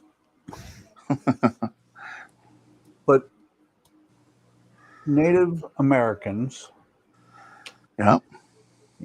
what you don't hear about very often is the crazy horse statue in North Dakota. Yes, on the other side of the Mount Rushmore. Yep. Yep. I'm Canadian, and I even know that one. I hope they're actually able to pull that off. I have a feeling that arm is going to collapse. Yeah. Now that you say that, I kind of believe that. Okay, next question. Question number 16. How many bullet wounds did Geronimo have? How many bullet wounds did Geronimo have? None. He Is, fell out of an airplane. is it A, 10, B, 5, C, 50, or D, 37?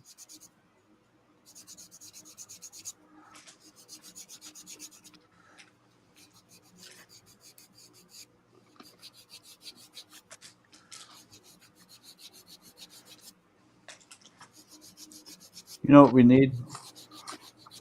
And We also, need. as a note, this is how many bullet wounds he had, and he was still alive and walking around. Wow. Eric says D, 37, since it's a bra size too.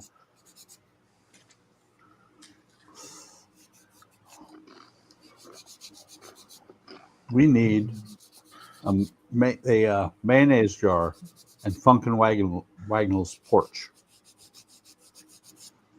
That way we can do Karnak. And the question is,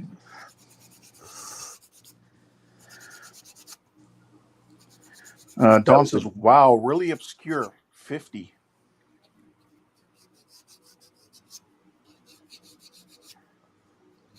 I like 37 because it's just a off number. Yeah. Steven says 37. Alex on his break. He's at the worst possible register today. Because he's right in front of the door on a day that's constantly 105 degrees Fahrenheit outside. And now they're saying we are not allowed Starbucks water in the cups anymore. In their cups anymore. Okay. Okay. So, because we're getting short on time, I'll give you guys a few more seconds to answer. So, Buck said 37, Eric said 37, Don said 50, and Steven said 37.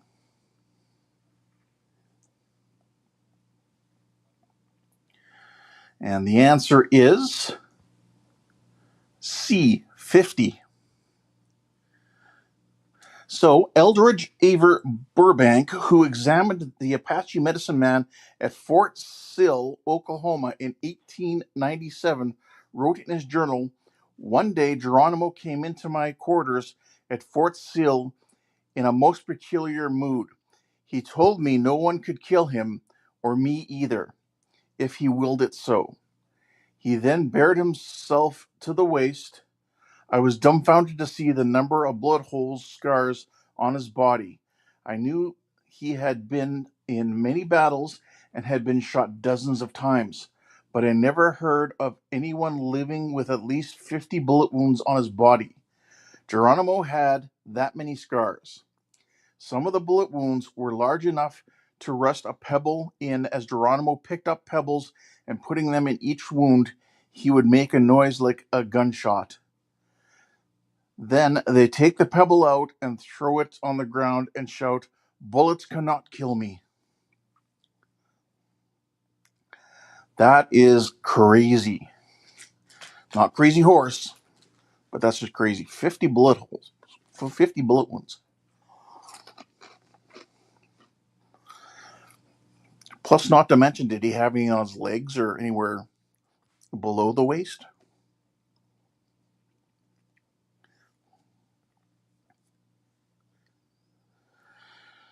Let's see here. Donnie says we're not short on time. I don't have to work tomorrow, so Buck's going to stream till 10.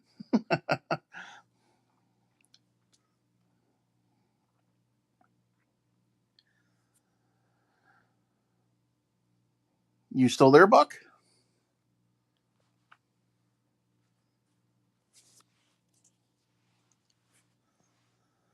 I think Buck lost his sound.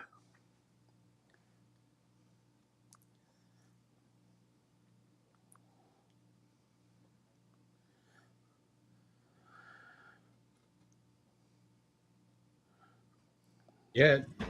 You hear? Oh, I heard that. Okay. I meant to mute and apparently turned off the mic. Oh, okay. Let's see here. Don says he's on. He is other Don. EST. Donnie says, see, I didn't disagree. No, Mike did not die. I turned the mic off when I muted. I've done that before. Yep. So what I need to do is use the mute button on the web page instead. Okay. Question 17 of 20.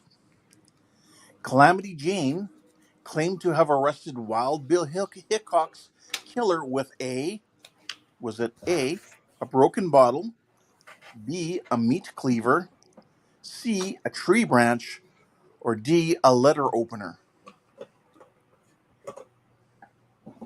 So what did Calamity Jane arrest Wild Bill Hickok's killer with? Be more fun. It was like a ham sandwich. Well, I could have changed one of them to ham sandwich. Yeah, but then everybody would use that.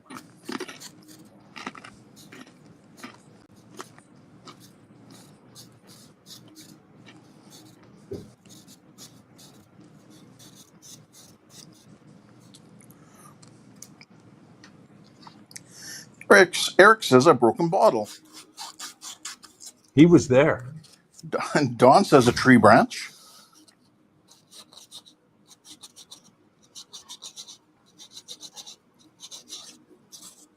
Although he says with a tree branch, question mark. Yeah, so he's guessing. Alex says I could use a ham sandwich right about now. See? I am here to help you be hungry.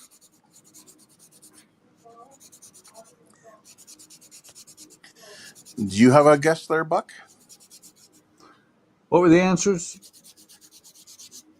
The possible answers were a broken bottle, a meat cleaver, a tree branch, and a letter opener.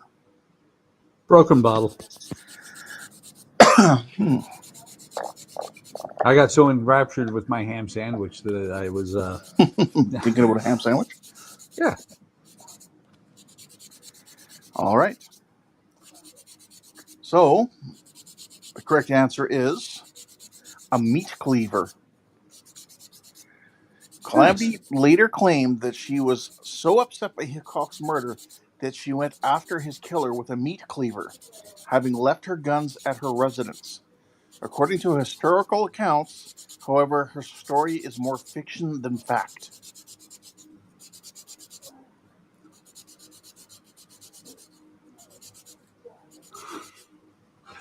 I like that. Alex says, stop making me hungry. Jody had guessed the letter opener. Alec, we are here to make you hungry. Don says, strike 5, LOL. Wait, shouldn't he be out? No, remember, possible 20 strikes. Oh, that's right. So he's working on a 300 game. There we go. And Alec is looking forward to Wednesday. Okay. Yep. Question 18 of 20. What Native American chief considered Annie Oakley his adopted daughter? Was it Crazy Horse, Cochise, Geronimo, or Sitting Bull?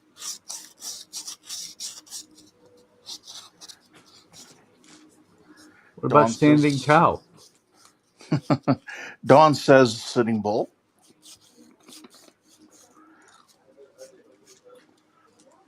Hey, look at that. Speaking of sandwich, I just made a grilled cheese Monterey Jack and pepperoni. I There am you an go. influencer.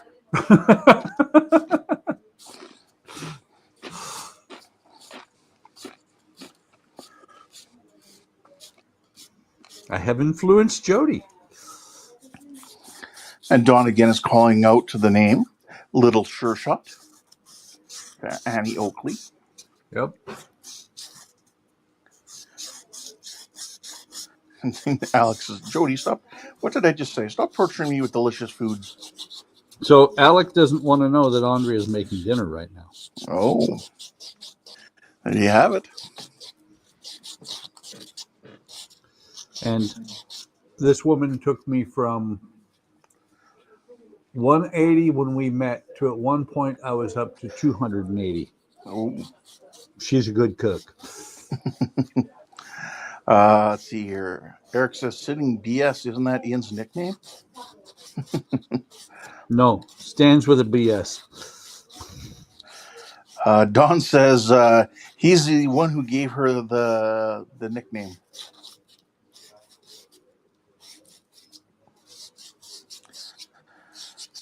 Jody says, I was making the sandwich before you said ham sandwich. I remotely influenced you. Ah. And Alex like, I'm not listening. La, la, la, la. And he plugs his ears with his fingers. Okay, so I guess I have to type. Did you have an answer to the question, Buck? Sorry, I had just muted. Yes, Oh, thought Sitting Bull. okay. The answer is Sitting Bull. So, at a March 1884 performance in St. Paul, Minnesota, sharpshooter Annie Oakley befriended the Lakota leader Sitting Bull, who had defeated Custer 8 years earlier at the Battle of Little Bighorn. Believing that Annie was gifted by supernatural means in order to shoot so accurately with both hands, the Native American chief sent $65 to her hotel with a request for an autographed photograph. I sent him back his money and the photograph with my love and a message to say I would call the following morning. Oakley later recalled the old man was so pleased with me, he insisted on adopting me, and I was then and there christened Watanya. Yeah, anyway, the Lakota version of Little Sure Shot. Very cool.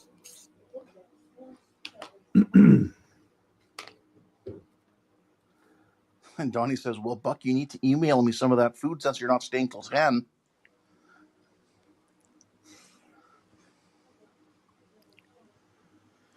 I All will. right. 2 more questions. So a little overtime here for you, Buck. That's fine. Question 19. Who was the suspect in the murder of American outlaw Belle Starr? Was it A, her husband, B, her son, C, her daughter, or D, all of the above?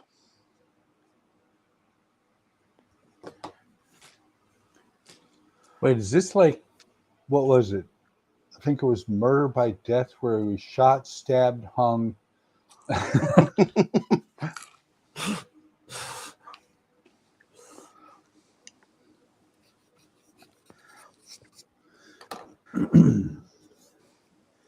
Alex says, as long as you don't mention what she's making, I'll be okay, Buck. Sounds like he wants to know what she's making.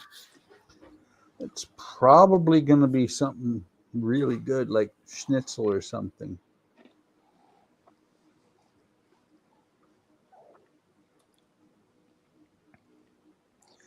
So Don says, no clue, D, which is all of the above. Donnie says her son and some other guy, I think. Any other guesses? Uh-uh.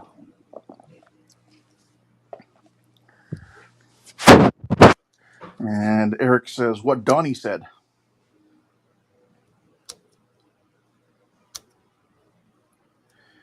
want to guess on one of them? What were the answers again? So either her husband or her son or her daughter or all of the above. I would think all of the above, just because it's more fun that way. It's like the murder on the Orient Express. Don't give it away. All right, the answer is D, all of the above. On February 3rd, because remember the question is, who was a suspect in the murder of American outlaw Belle Starr? On February 3rd, 1889, 2 days before her 41st birthday, Belle was ambushed and killed while riding home from a neighbor's house in Eufaula, Oklahoma. You stepped in what? According to legend, she was shot with her own double-barrel shotgun. Suspects included her husband and both her children, but the case was never solved.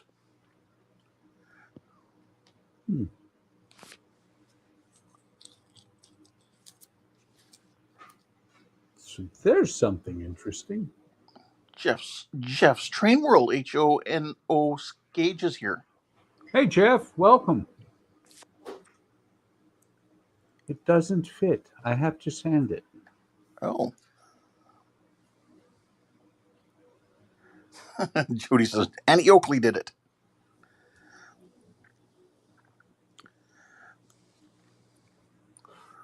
So the spoke you gotta sand? Yeah. It would fit. I could push it, but it does not fit. Then you must have quit. Yes. I could put it this way, but I don't think it would work right. No. Just for fun, I'm going to set these all in here and see what it might look like.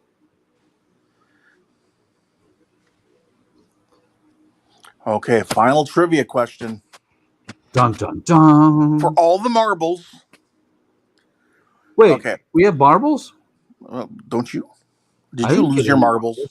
I lost my marbles. Oh, fuck. Sad. Okay, question 20. Which person was known for fighting off thieves and even a pack of wolves?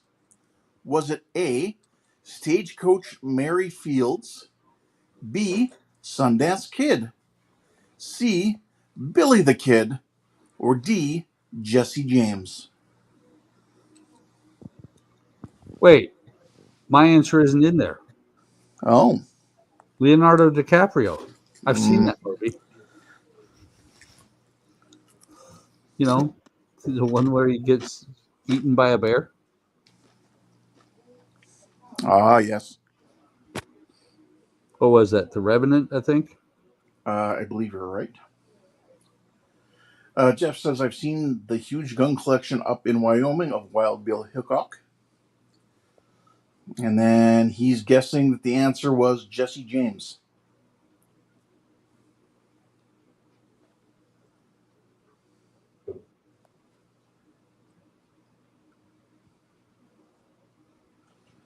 Any other guesses on our final trivia question of the night?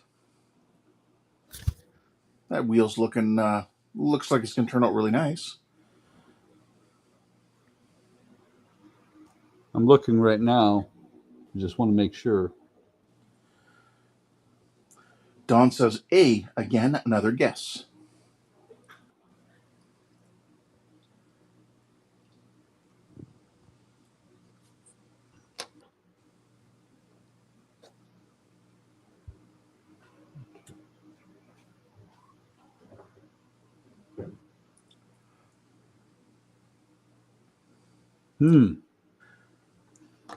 This is going to be pretty tricky because the wheel looks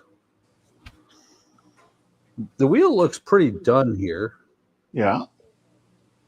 It's missing one spoke. Oh. Yeah. You got the wrong wheel, maybe? It's supposed to be the Nope. larger wheel? Nope. Oh. I got the shorter spokes. Did you have a guess for the final question? I did not. Okay. Anyone else?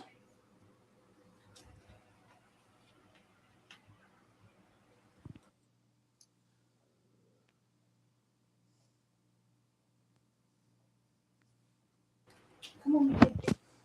Come on, let's go. Come on, Vic. All right. The answer is A, Stagecoach Mary Fields. So, known as Stagecoach Mary, Mary Fields was one of the toughest and bravest women in American history. Fields was born into slavery around 1832 and was freed after the Civil War. She would go on to work at the Covenants in Ohio and Montana, where she ran a tight ship and became notorious for drinking, smoking, and toting guns. In 1895, she became the first African American female star route mail carrier, delivering mail by stagecoach. Fields earned the nickname Stagecoach Mary for her speed of delivery and reliability.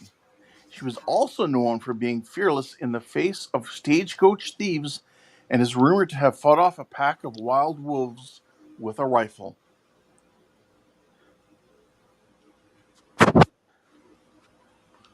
Okay, now this is weird. And Stephen Haynes is saying, "Good night, night all. See you tomorrow."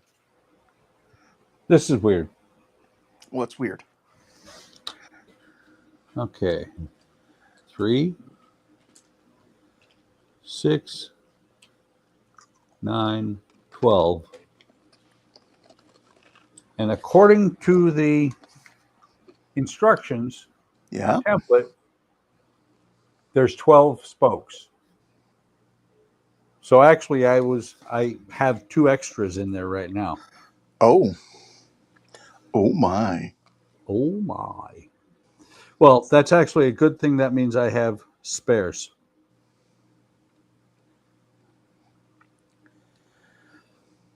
Oh, yeah. Okay, that makes a little bit more sense. And here's the thing. First I have to ask because Andrea and Jordan were down here in the kitchen, the doors open, and did anybody hear Andrea and Jordan? Because normally, I could hear a little bit of something at one point near the end here. yeah. Well, Andrea poked her head in to let me know that my food's in the microwave. Okay. Sorry, Jody. I missed you out there. I knew Buck was getting ready to leave here because we're, 12 minutes kind of Yummy, over and his dinner's ready. yummy. I have to show. Basically, the question was which person was known for fighting off thieves and even a pack of wolves? And the answer was Stagecoach Mary Fields. No, it was Leonardo DiCaprio in that movie. By the way, wait. So he's. I wonder if Alec has his fingers in his ears yet, because that's what's in the microwave. Ooh, that looks delicious. It does. I had to help Alec out with a little bit of food. But okay, so I'm liking this. It says to cut a hole in a piece of cardboard. We're going to lay this down like that. I actually have a chunk of cardboard has been sitting here for over a week. So this will go in here. Actually, I'll need to do it double thick. This is going to be more complicated than the wheels for the train that I did a long time ago, but it's going to be okay. So my question to the audience is, how did everybody do on trivia if you were keeping track? I know it sounds like Dawn did really good.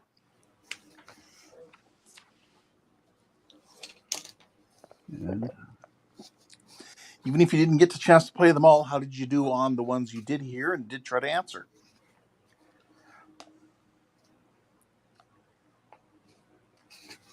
so this will work well. I'm looking at the Don got 75%. Cool. Right on, Dawn.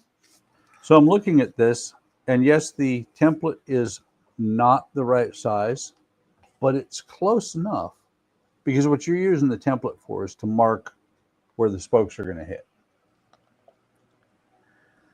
Well, Jody failed terribly because Jody was not paying attention to the questions. Well, that's okay. Next time I'll pick another topic, and hopefully we can get some better answers or better chance at some correct answers from some other people.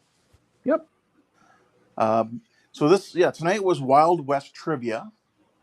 So I guess I'll talk to Buck later at some point, and behind the scenes we'll probably choose a different topic for trivia. Yeah. I mean, it is awesome. If I remember right, don't you just Google the questions? A lot of them I do. If depending on the subject, like this subject, I don't have that much subject knowledge of, or at least I don't think. I think I probably would have got just under 50% of these. So a lot of times, though, I will find ones that I know some answers to, and possibly, if I get a chance, I'll inject a few of my own. Yeah. Well, and I have to say, Ken, I missed Ken's trivia a lot. Well, I'm glad you enjoyed it. I do. So yeah, made some good progress tonight. We've got a painted wagon, needs a couple of touch-ups here and there. I did when I put the paint on this piece here, it did break free because wood, when you paint it, tends, especially thin like this, tends to warp. A couple of spots here and there that need to be touched up. But overall, I like it, and I really like the fact that the grid work inside is not painted. It's bare, yeah. So we got that done. We painted all the window pieces, window and door frame. Everything that's got to be painted right now black is painted, and I believe everything else for the underbody will be red. Or I don't have the seat made yet, and according to Dawn, the seat's a monster. All right then. Jody's asking if there will be horses. There will not be, because the horses that you can get, the horses with the tack that you can get for the Western kits from Model Expo are a little pricey, like $150, something like that. But and Eric thinks I was just asking random questions, apparently. He's like, we were doing trivia? No, Eric. Actually, this was a course in Western history that that Ken was teaching. Didn't you sign up? Yeah, you got here late. That was the final exam we were doing. Yeah, and if you got more than 50%, you could get 2 credit hours for it. And you might even get a Grissom. Yeah. So appreciate you being here, Ken. I really enjoyed. I enjoyed talking with you while I'm building. It helps so much. Keeps me on track. Keeps the night going, because I can concentrate on what I'm doing while you're doing the trivia or what have you. Well, I enjoy doing it too. Don says I'm king of the world. Yay! So I'm going to kick into my outro, which is, if you are watching this on the rerun, like, subscribe, and hit the bell icon to be notified of any time I do a stream or post a video. Leave a comment. If you're, like I said, this is for the folks who are watching the rerun. Leave a comment. I love to get your comments. As you can see by watching this, there was lots of comments by the people in the audience. They ask questions, we respond. That's what it's all about for us when we do these live streams. So tonight is Tuesday. That's when I'm doing my wooden builds. We are going to start alternating, Keith and I, as he starts when he starts on his what is it? Kronos One, which he's going to be doing for Wonderfest. And it might be that we alternate. It might be because he still works and I don't. It may be that I just start when he shuts down at 9 o'clock. We'll figure that out. But looking forward to that. Tomorrow we'll be doing the Woody Wednesday. Thursday we've got Jordan doing. I'm not sure which ones he's doing this Thursday, but Jordan streams on Thursdays. Fridays we have the. Couldn't hear me over all the comments. That's cool. Friday we have our normal stream starting at 8 o'clock Central, 9 o'clock Eastern. Saturday we have Andrew on with his should be still working on his Enterprise D. Sunday 3 o'clock in the afternoon Central, 4 o'clock Eastern. We have the Sunday stream. Mondays, Donnie missed yesterday because he had personal things he was doing. Mondays, Donnie does mini painting. So HTM has a full video schedule each and every week, and we hope you join us.